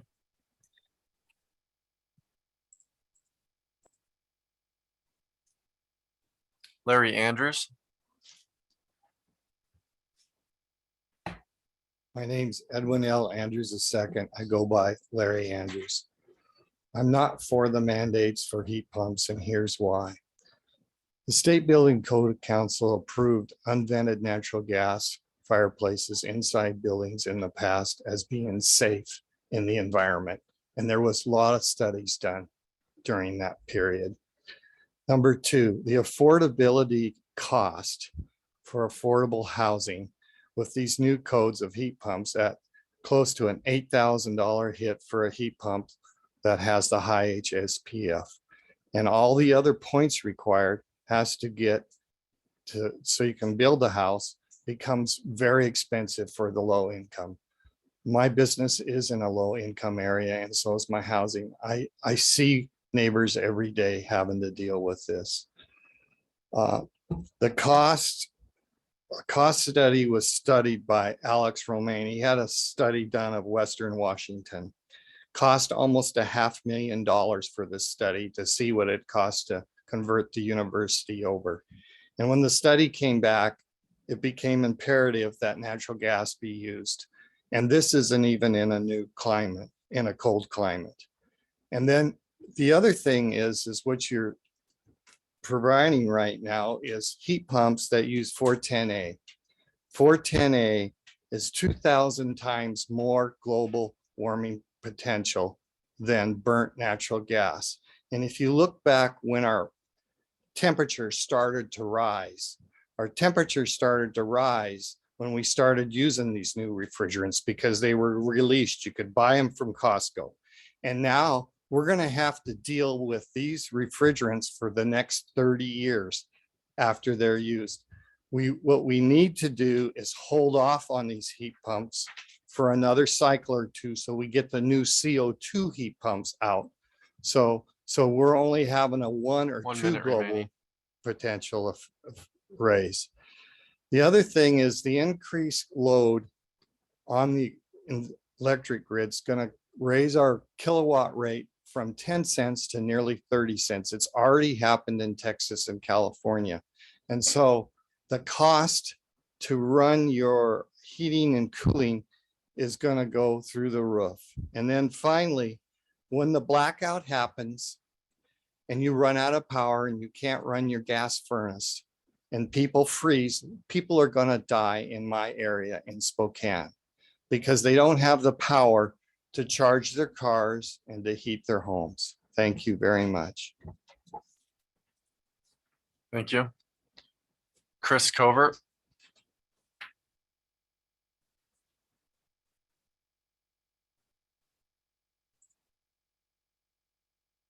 Chris, you can unmute your mic.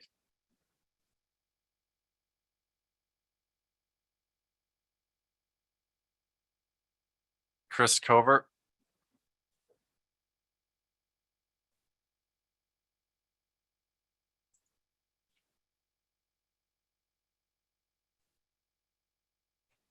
Okay. We'll go to Karen Howe.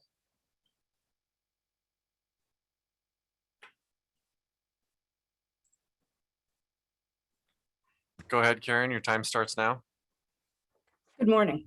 I'm Karen Howe, a resident of Vancouver. Thank you for allowing citizens to testify today and for the important work that you do for the state of Washington. I recently retired after working the last 12 years on energy efficiency programs in the Pacific Northwest. I'm here today to give my full support for the proposed residential energy code updates. The proposed codes wisely do not require all electric new home construction, to which there would be massive opposition, but they do include 2 new requirements: heat pumps for space and water heating that can significantly reduce greenhouse gas emissions. Heat pumps are the most energy efficient alternative to conventional air conditioners and furnaces. Homeowners with heat pumps for space heating will benefit from energy savings of 40 to 60%, up to 50% savings on annual heating costs, and heating and air conditioning in the same system, which, as mentioned, air conditioning will become increasingly important with rising temperatures, plus improved indoor air quality. Heat pump water heaters have additional benefits. They can be 2 to 3 times more energy efficient than conventional electric water heaters. If these products are so great, why do we need to require them in new home construction? Well, homeowners need help selecting heating and cooling systems.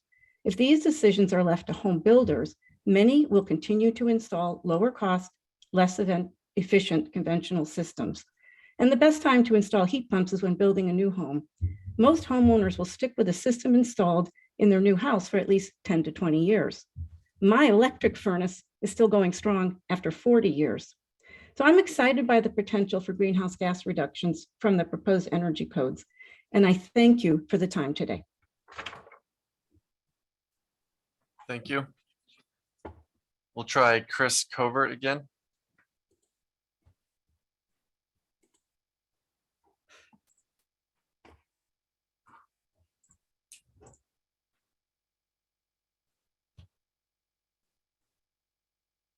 Chris, are you able to unmute?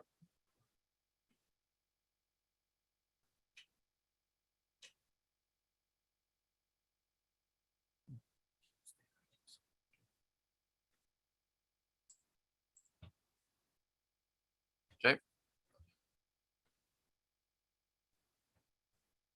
We have Mateo on there twice. She's already gone. So we're going to skip over that. Andy Hauschlutner.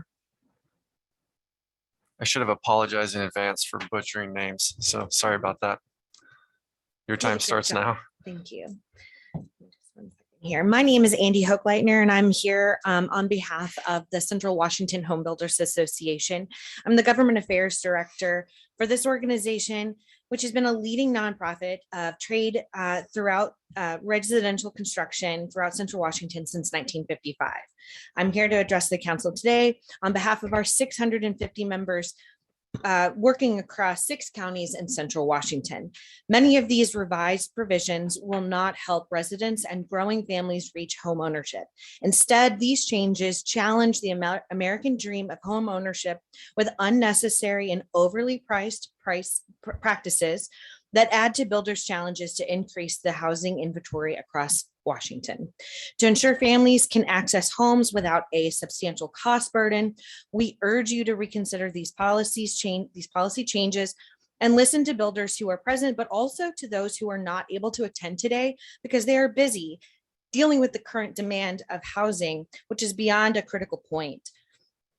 They are working every day within this strained industry. Consider identifying procedural flaws and unnecessary modifications which hinder the process of building every day, lengthening building timelines and adding to holding costs, all factors driving up home prices. Additionally, I'd like to reiterate the points made by my colleague, Andrea Smith, regarding mandating heat pumps. There are other concerns that do not include costs, such as local noise ordinances that make placing these units more difficult on smaller lots and in townhome developments.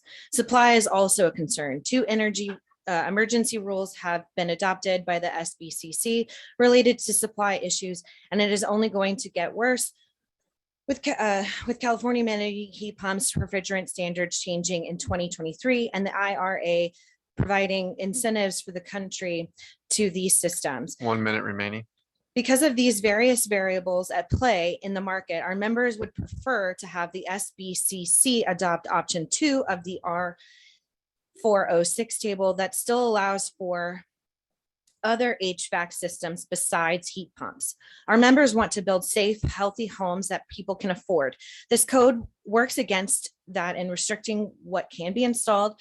To address advocates' arguments in support of these proposals, that may be true, but if you can't afford a housing unit that utilizes a heat pump, it doesn't matter. These proposals will have drastic consequences.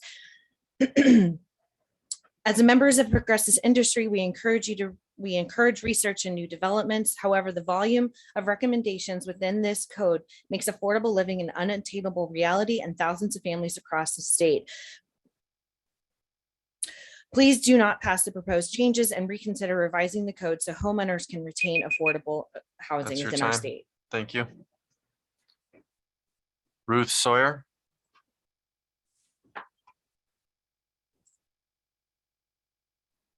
Ruth, your time will start now. Thank you.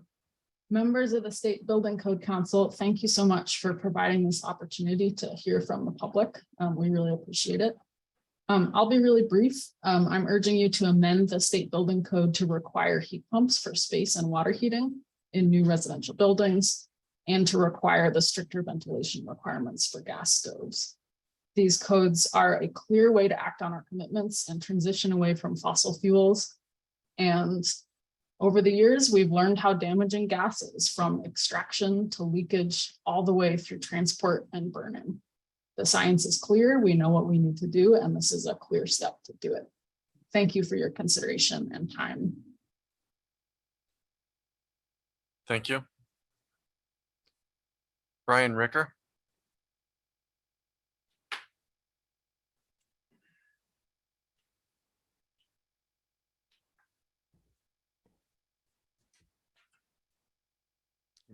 Your time will start now.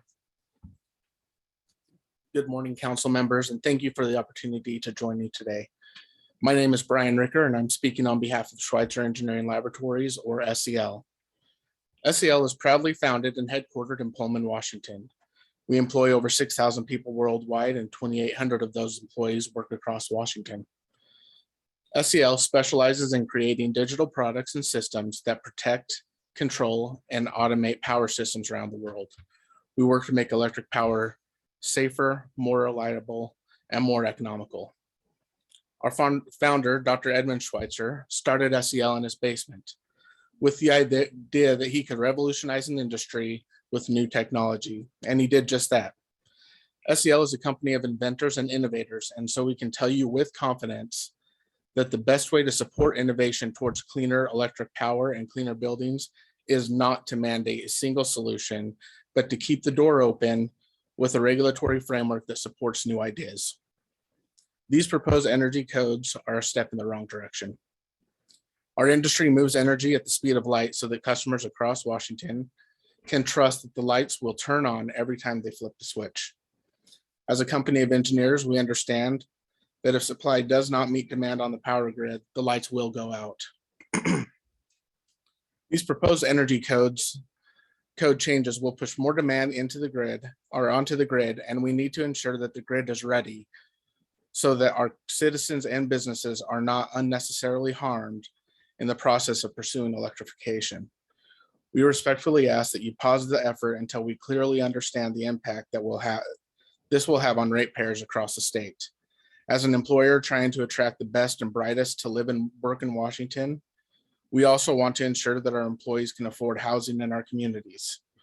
We fear that these proposed code changes will have a large impact on the already high cost of housing in Washington, further driving up the cost of new homes. We should not be forcing our citizens to pay more money to have fewer choices in their homes.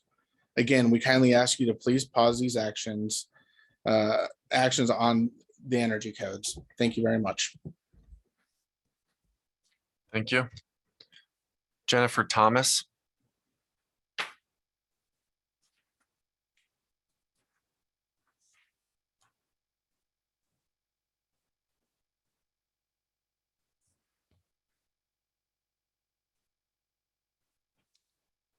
Let's go to Chris Covert. Looks like he's in the room.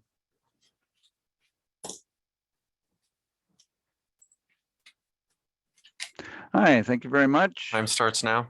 Okay, thanks. I'm Chris Covert Bolds. I'm a family doctor in Seattle and a member of Washington Physicians for Social Responsibility. I urge you to adopt the proposed energy code updates because moving away from methane gas in our buildings is really important for addressing the health impacts of gas and fossil fuels. As you know, homes and buildings are the largest and fastest growing source of carbon and climate pollution. And we know especially people with chronic obstructive pulmonary disease, otherwise known as emphysema, and asthma are much more susceptible to lung damage. My mother-in-law just died of COPD, and we definitely would want, we don't have any gas heat or any facilities in our home there. But helping other people to shift to heat pumps that will reduce the gas effects on their lungs will be a really big, important health benefit for the state. So just encourage you to adopt this and protect the health of the people of Washington. Thank you very much. Thank you.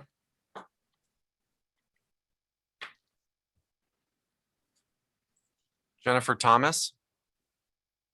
Your time Thank you. starts now. My screen, I couldn't unmute it a moment ago when you called on me. So yes, just give me 1 second. Thank you, members of and council of for Washington State Building Code Council for your time and your consideration. I'm Jennifer Thomas, the Public Relations and Government Affairs Director for the Spokane Home Builders Association. We represent 800 members throughout Eastern Washington. I'm also a single mom raising 4 daughters. I mentioned this, my most important role, simply because several of my fellow citizen parents have spoken to their hopes and aspirations for our children. I echo those sentiments. I too want my girls to grow up into their adult lives full of the promise of a sustainable planet, a thriving planet even. And I most certainly do not want to do anything that would jeopardize their health. However, I don't want to be in such a rush to do something at this juncture in time that we make decisions that ultimately exacerbate our current energy and pollution problems.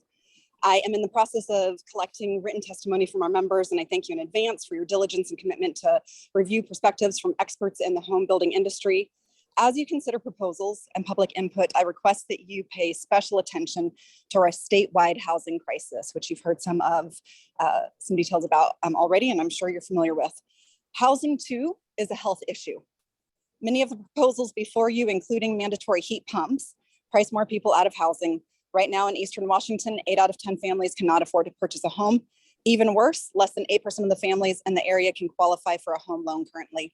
We cannot make housing more attainable while making it more expensive. Because home ownership is out of reach for most of the workforce in the Spokane area, demand for rental units is driving rent costs. Sadly, the result is that we do not have enough housing for our community, especially our workforce, and we are driving them literally to move out of the area, which simply boils down to carbon emissions from transportation. The topic of analyzing the economic impact has been debated. However, I am not aware that you have fulfilled your obligation yet to contract with an independent economic analysis firm to do a cost-benefit analysis. Proceeding without such research and data robs you and the public from the ability to fully analyze the true costs that are inevitably passed on to renters and homeowners. I am requesting that you prioritize this baseline economic analysis as laid out in RCW 19.27.074, and that you do not implement more restrictions that cause housing to become more expensive and therefore less attainable. Thank you very much. Thank you.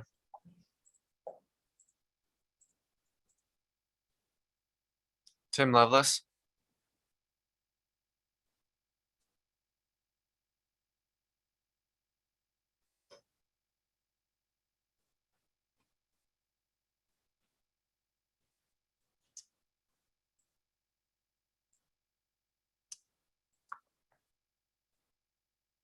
Anyone see him in the room?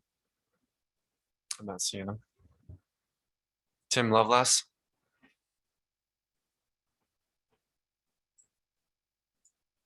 Okay. Bill Sampson.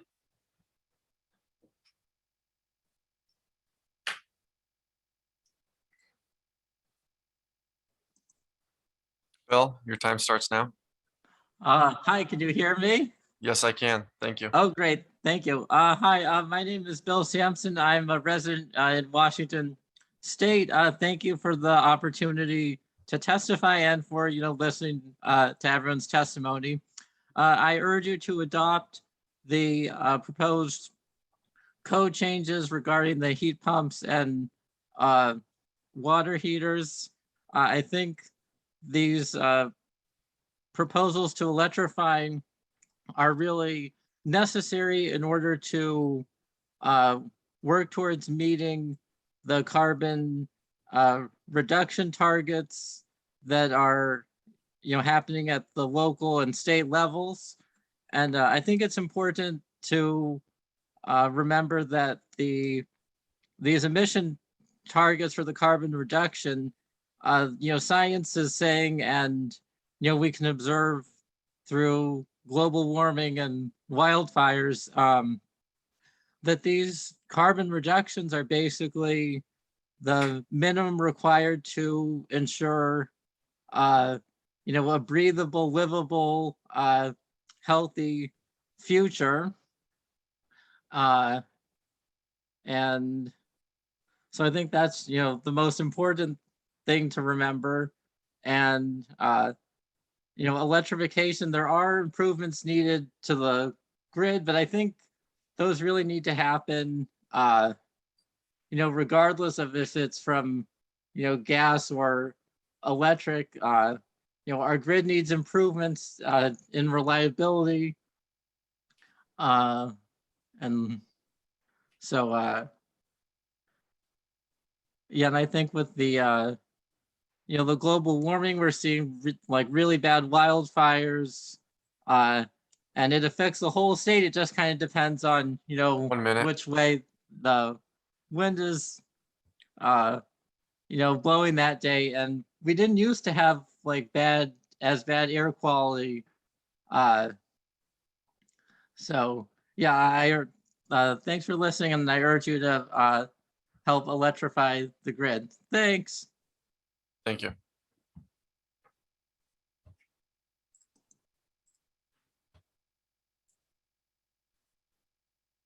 Bryant Gilcrease.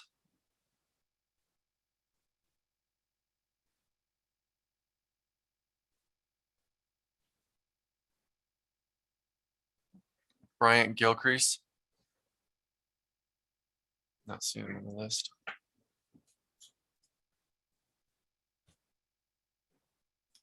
Dennis Davis.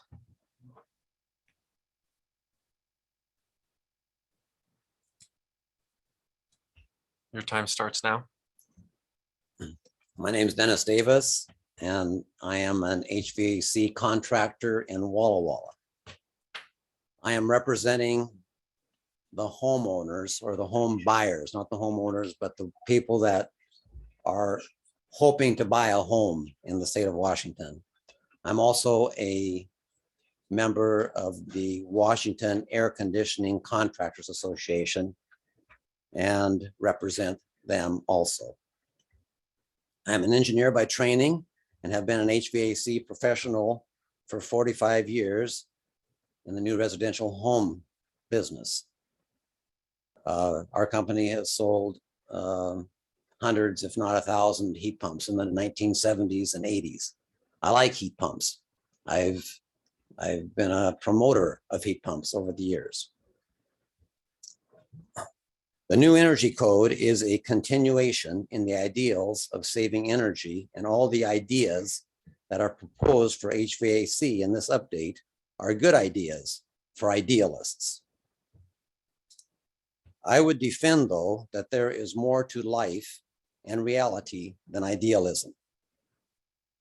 I am concerned that each of the dozens of HVAC energy updates, which increase prices, and other updates, all adding up to tens of thousands of dollars per home, that these put more and more buyers out of the market of a new home. Plus, we are entering a significant increase in mortgage interest rates, which by itself will make thousands of Washington potential home buyers take them out of the market. This will increase the value of older homes also, because the supply of homes is not increasing enough. Bottom line, a big burden on both availability and affordability. 1 minute. I would like to appeal that there needs to be some delay in the heat pump mandate.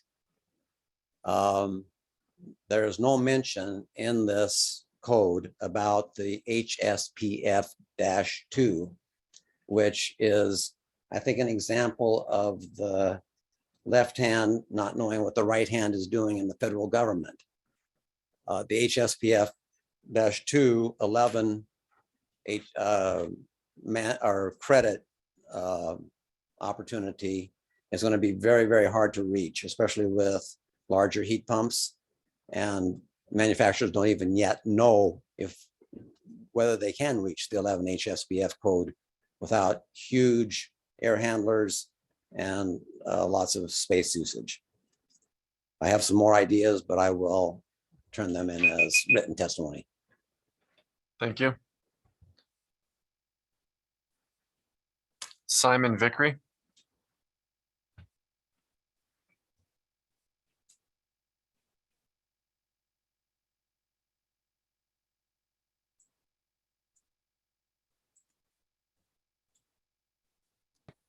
Simon, your time starts now. Hello, thank you for taking this opportunity to listen to public testimony on this.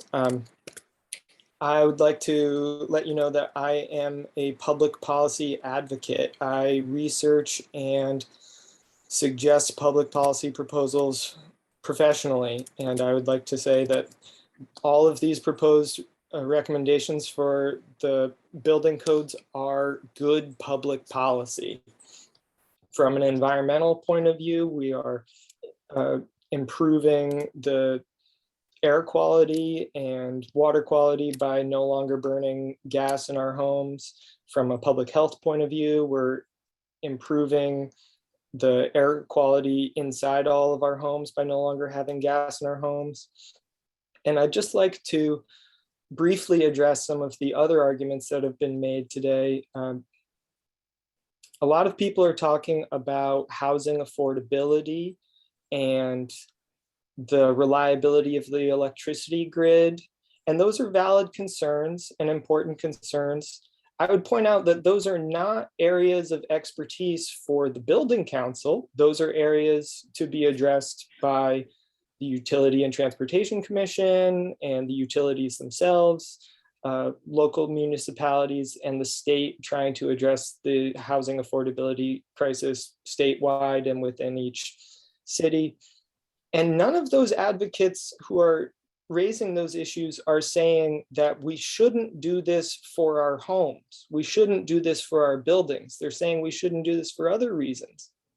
So I would urge the Building Code Council to think about their role here in building the best buildings we can, and whether or not this is good policy for our buildings, our health, our environment.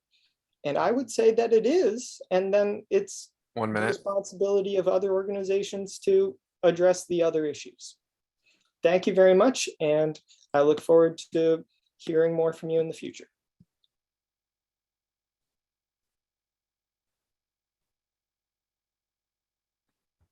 Kenneth Zirinsky.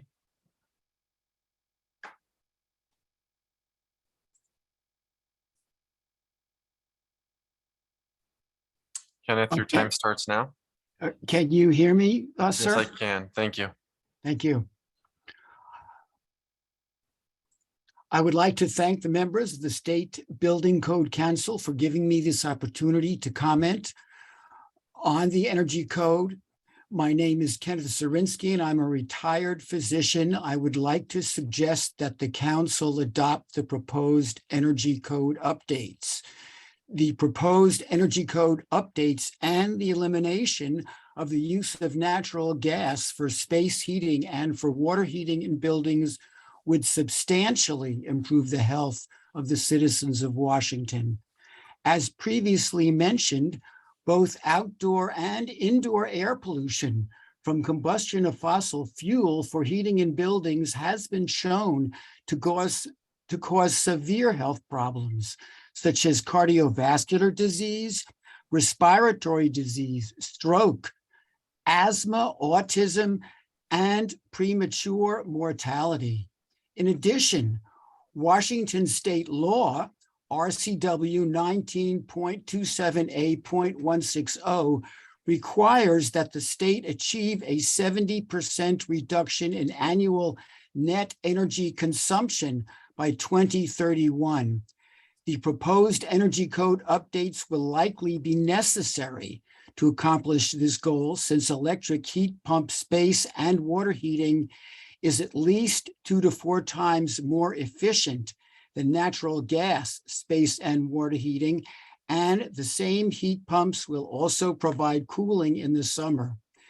These electric heat pumps will also substantially reduce Washington's production of greenhouse gas emissions, since the state's electric grid is already 80% decarbonized due to Washington's wealth of carbon-free hydropower.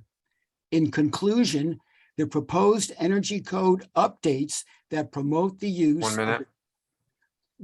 In conclusion, the proposed energy code updates that promote the use of efficient heat pump space and water heating will improve the health of the citizens of Washington state. They will reduce the state's annual net energy consumption when compared to natural gas, and they will reduce Washington's production of greenhouse gases. I hope the members of the council will adopt the proposed energy code updates, and I thank you for your time listening to my comment. Thank you. That brings us to 12 o'clock. As advertised, we will recess until 12:10. Thank you.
continue with our public testimony.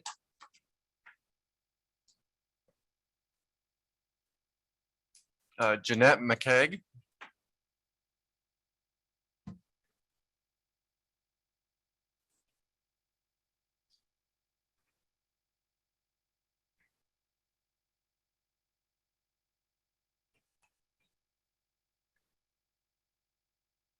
I saw a hand momentarily, but I don't know where it went. There it is. Okay. Jeanette, your time starts now. All right. Mr. Chair and members of the State Building Code Council, thank you very much for the opportunity to comment on the Energy Code, the 2021 Residential Energy Code.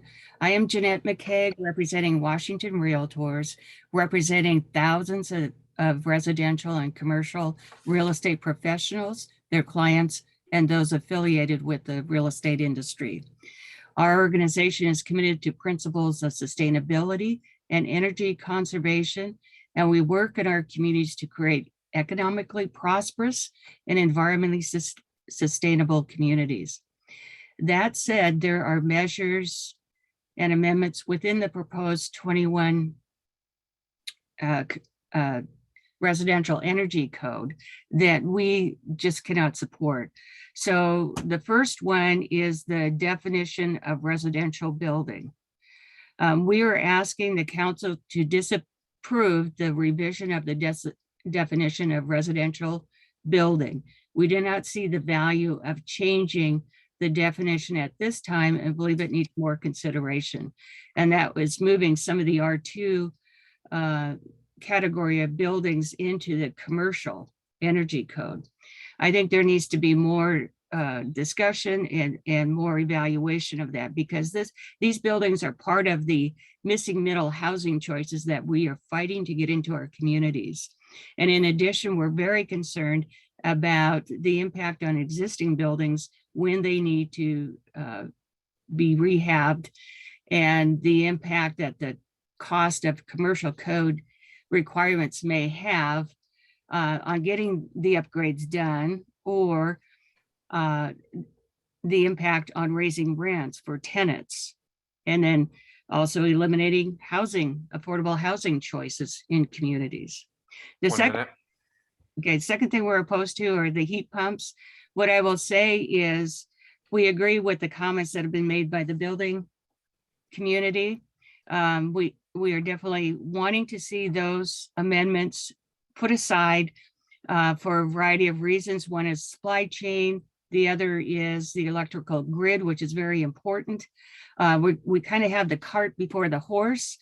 And we also, in looking at going to net zero, there was a bill to look at that at House Bill 1084 that did not make it through the legislature. And part of that was to really take a look at what the barriers would be and the impacts on housing types, and how hard or how difficult, how easy would it be to make this change. So we are asking that this be done. That's your time. Thank you. Thank you.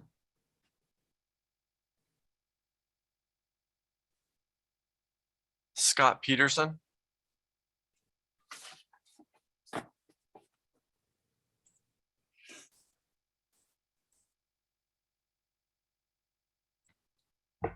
Your time starts now. My name is Scott Peterson with the Northwest Gas Association from Richland, Washington. Regarding the options table, I urge you to send the options table back to the TAG for reevaluation for a lot of reasons, starting with it's a de facto ban on natural gas, especially with the heat pump proposals in new home construction, residential construction, which moves the SBCC beyond building codes into setting energy policy. You're making fuel choices. That's not building code, that's energy policy. By the way, energy policy affirmatively rejected by the legislature the last two sessions of the elected legislature, the last two sessions. I agree with the previous speaker that you don't have the expertise for these sorts of policies. For starting with You have not considered supply chain issues, labor issues, which you had excellent testimony regarding. None of that, it was addressed. IBW spoke to the tag, but it was ignored. So in your process, you're ignoring the issues you need to consider. You're ignoring supply chain issues, resource adequacy issues. There was no study on, is there enough electricity? Frankly, if you talk to the experts, we're on the brink now. And just this incremental change in demand will change the grid, puts us at risk. You have not considered enforcement issues. I've talked to many building code officials who are not enforcing the 2018 code because they don't like it. It's too complicated. And so you're not getting your efficiency targets now because it's simply not being enforced. You have not conducted your legally required independent cost benefit analysis. You have not conducted your legally required small business impact analysis.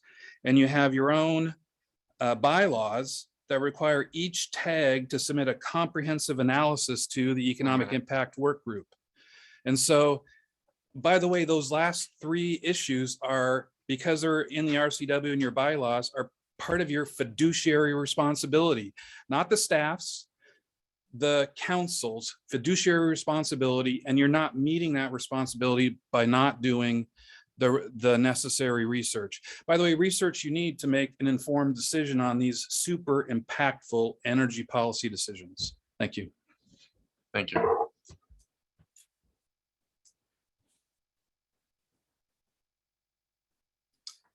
Okay, Chris Roberts. Your time starts now. Hello, my name is Chris Roberts. I'm a member of the Shoreline City Council. Last month, the council declared a climate emergency and directed the implementation of strategies necessary to reach our science-based emission reduction targets and to protect Shoreline's community from the impacts of climate change. The resolution we adopted called on us and called on staff and others to swiftly and equitably replace carbon-intensive fossil fuel-based heating sources and appliances with efficient energy-saving systems powered by clean renewable energy, increasing efficiency of new and existing buildings and increasing access to renewable energy.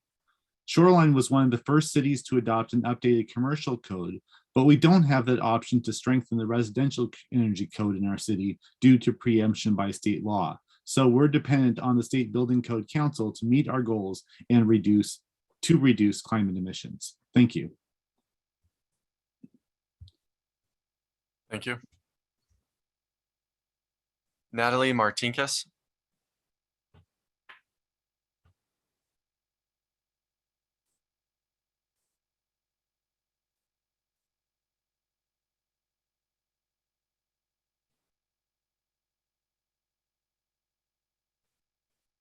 Natalie Martinkus. Not seen her on the list. Dylan Plummer.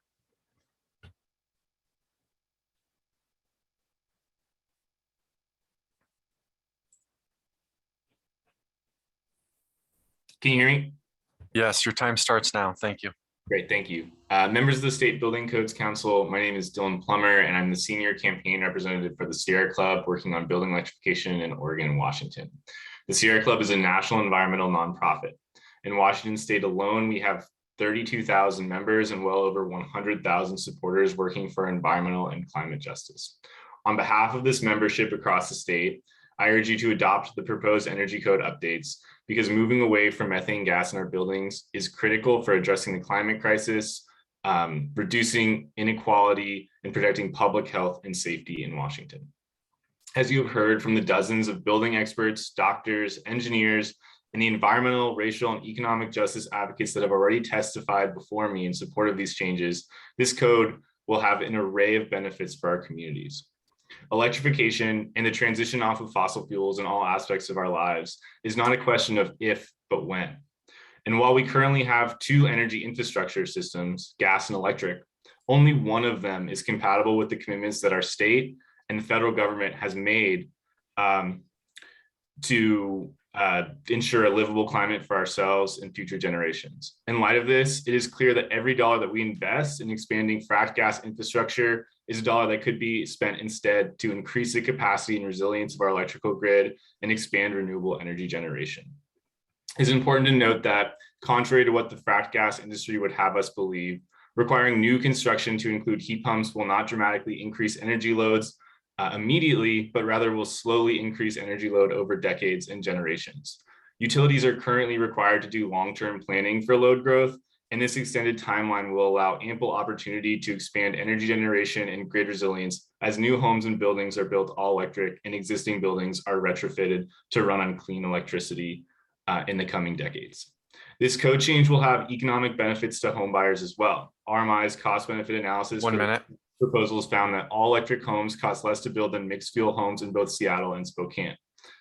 The proposed code updates ensure that as we continue to construct new homes, we're doing so in a manner that's equitable and sustainable and in line with the climate commitments made by Governor Inslee and our legislature. Today, as one of the most severe hurricanes ever recorded leaves a trail of destruction across Florida, and the West continues to experience unprecedented drought and wildfire, it is clear that the climate crisis is here right now. We do not have 3 more years to wait. We must act now to transition off of polluting fossil fuels. Please take this opportunity to move forward common sense policies to reduce emissions and build climate resilience while ensuring that Washington communities lead the way towards a just transition to clean, renewable electricity. Thank you for your consideration and for your work on behalf of the state. Thank you. We have 3 that were no answers, so I'll call on them again. We have Tim Lovelace. Okay. We have Bryant Gilcrease.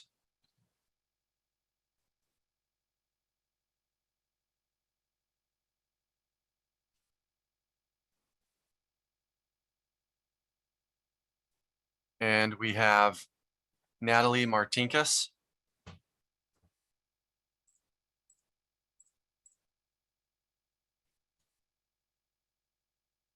Okay, in our sign-up sheet, we have Joe Sullivan. Joe Sullivan.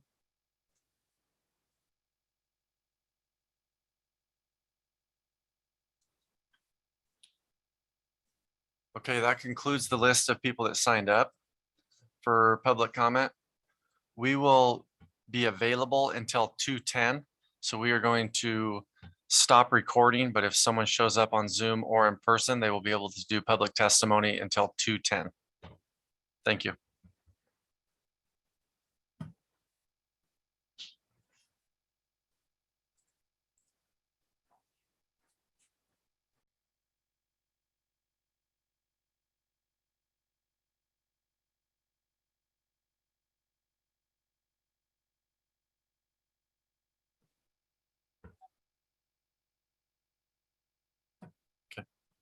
And if you'd like to, you can sign up on the sheet, put your name on record. Yeah.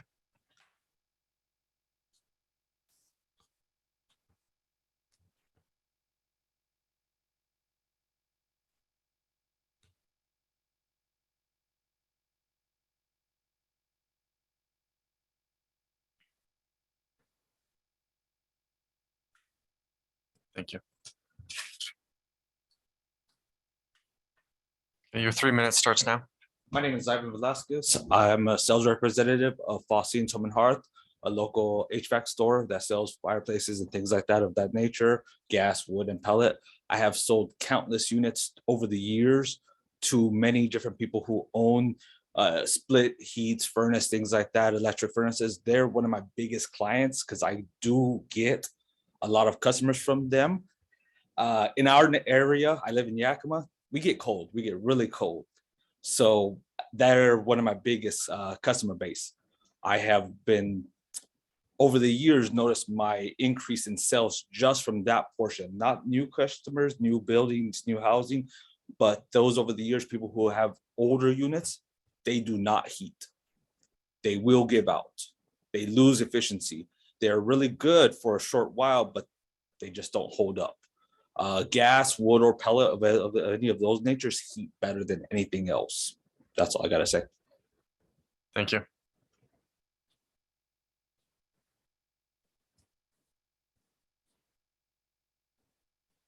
Tim Lovelace. Okay.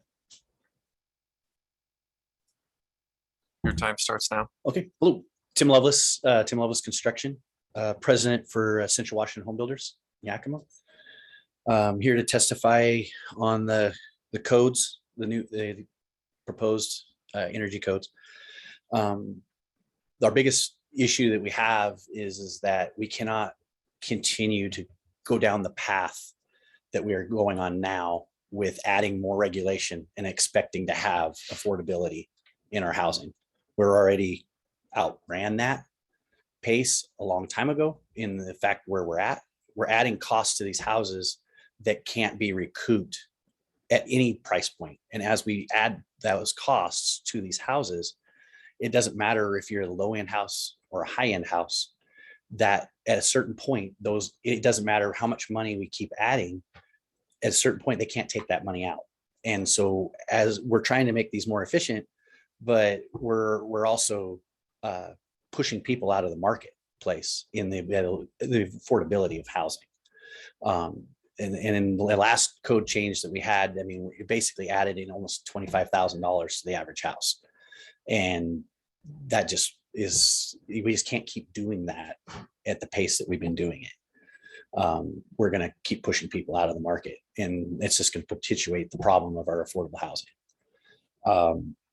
The other part is the elimination of natural gas is crucial. We don't have the infrastructure to handle the amount of electricity load that we're already putting onto the market, and I don't see that keeping pace. It's just going to continue to get worse, and it's something that needs to be looked at as well.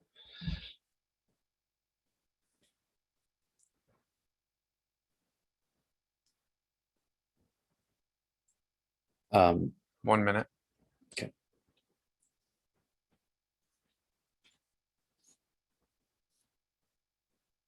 The other part of this, the electricity, electric vehicle costs, adding and providing that in every house. Not everybody's going to be able to afford electric vehicles. And how do we differentiate that from other housing?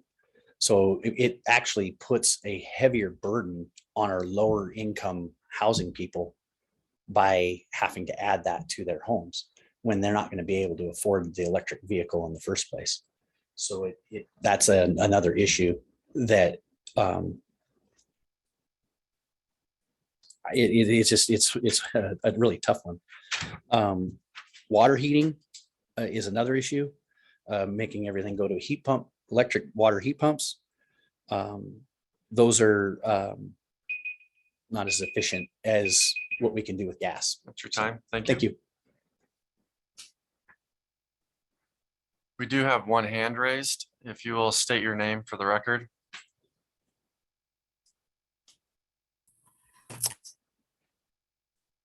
My name is Paul Joannette. Okay, your time starts now. Please speak closely to the mic. All right. Go ahead. I urge you to adopt the proposed energy. Sorry. I'm currently a solar installer in King County, but was formerly a line cook for many years. I've had a lot of time and experience with gas cooking indoors on a large scale, and I can personally attest as a disgusting environment. Gas cooking is not as clean as a lot of people still misperceive.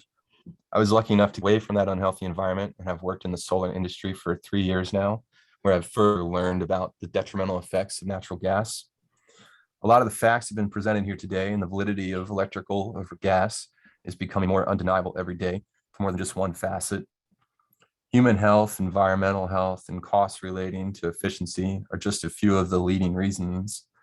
I've heard a lot of concerns today about things not being ready for this change, but I would assert, though, that we are past the time of waiting and we must take action now, even if they seem out of sequence.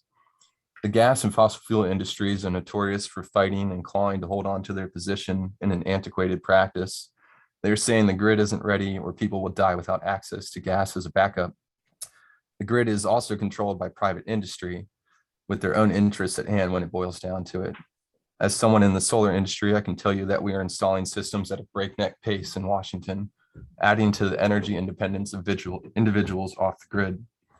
The grid will compensate when the time comes, but I assure you that this industry will not change anything unless they are pressured. And regarding deaths during the winter during outages, well, unfortunately, there are exponentially more deaths related to the process of natural gas, fracking, etc. Thank you for your time today. Thank you.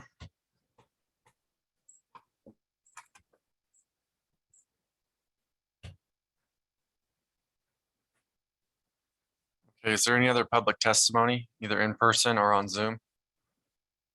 If you're on Zoom, please raise your hand.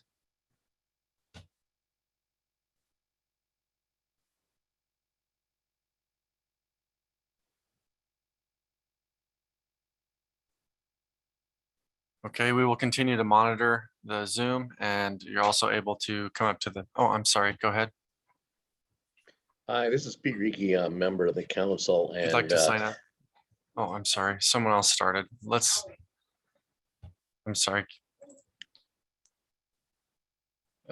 Pete, go ahead.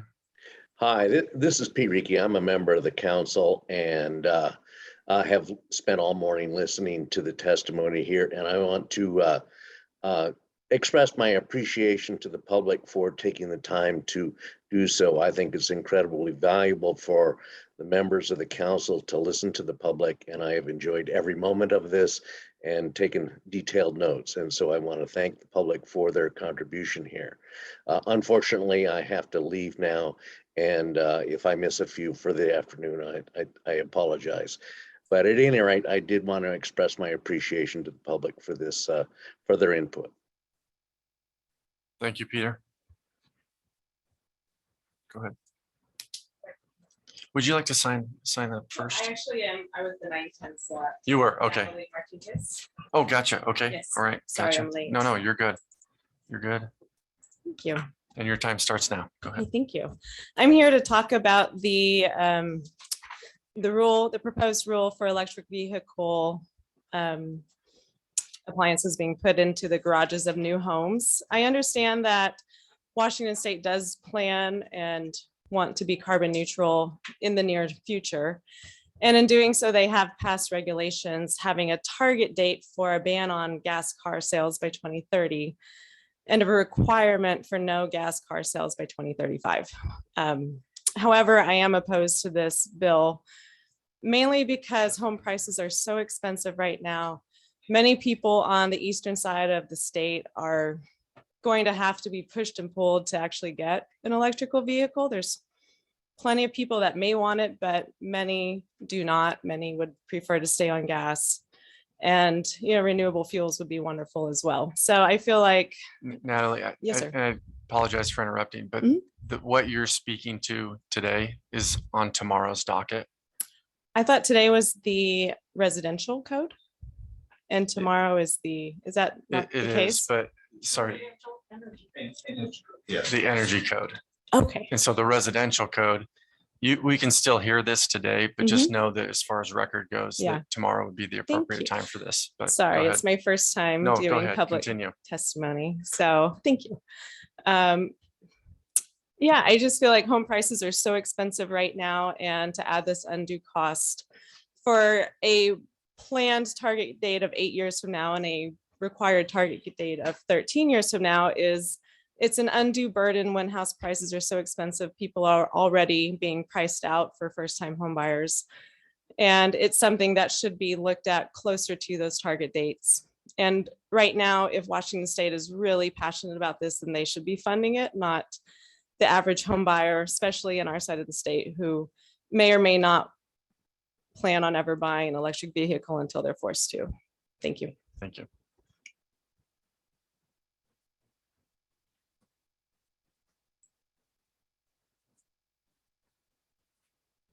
Okay, do we have anyone else?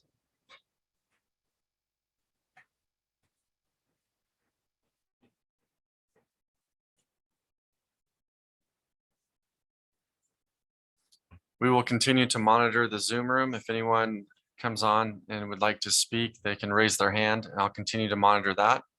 If anyone in person would like to come to the podium, let me know and we will continue recording. At this time, we will stop recording.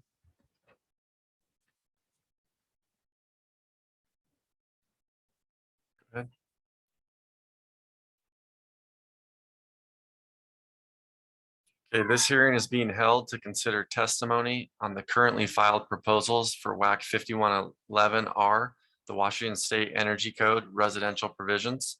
All testimony presented at this hearing, along with all written comments received today, will be part of the official hearing record for this proposal. A final decision on adopting this rule proposal will be made on November 4th, 2022. On behalf of the State Building Code Council, thank you for participating in this hearing. This hearing stands adjourned at 2:10 p.m. Thank you.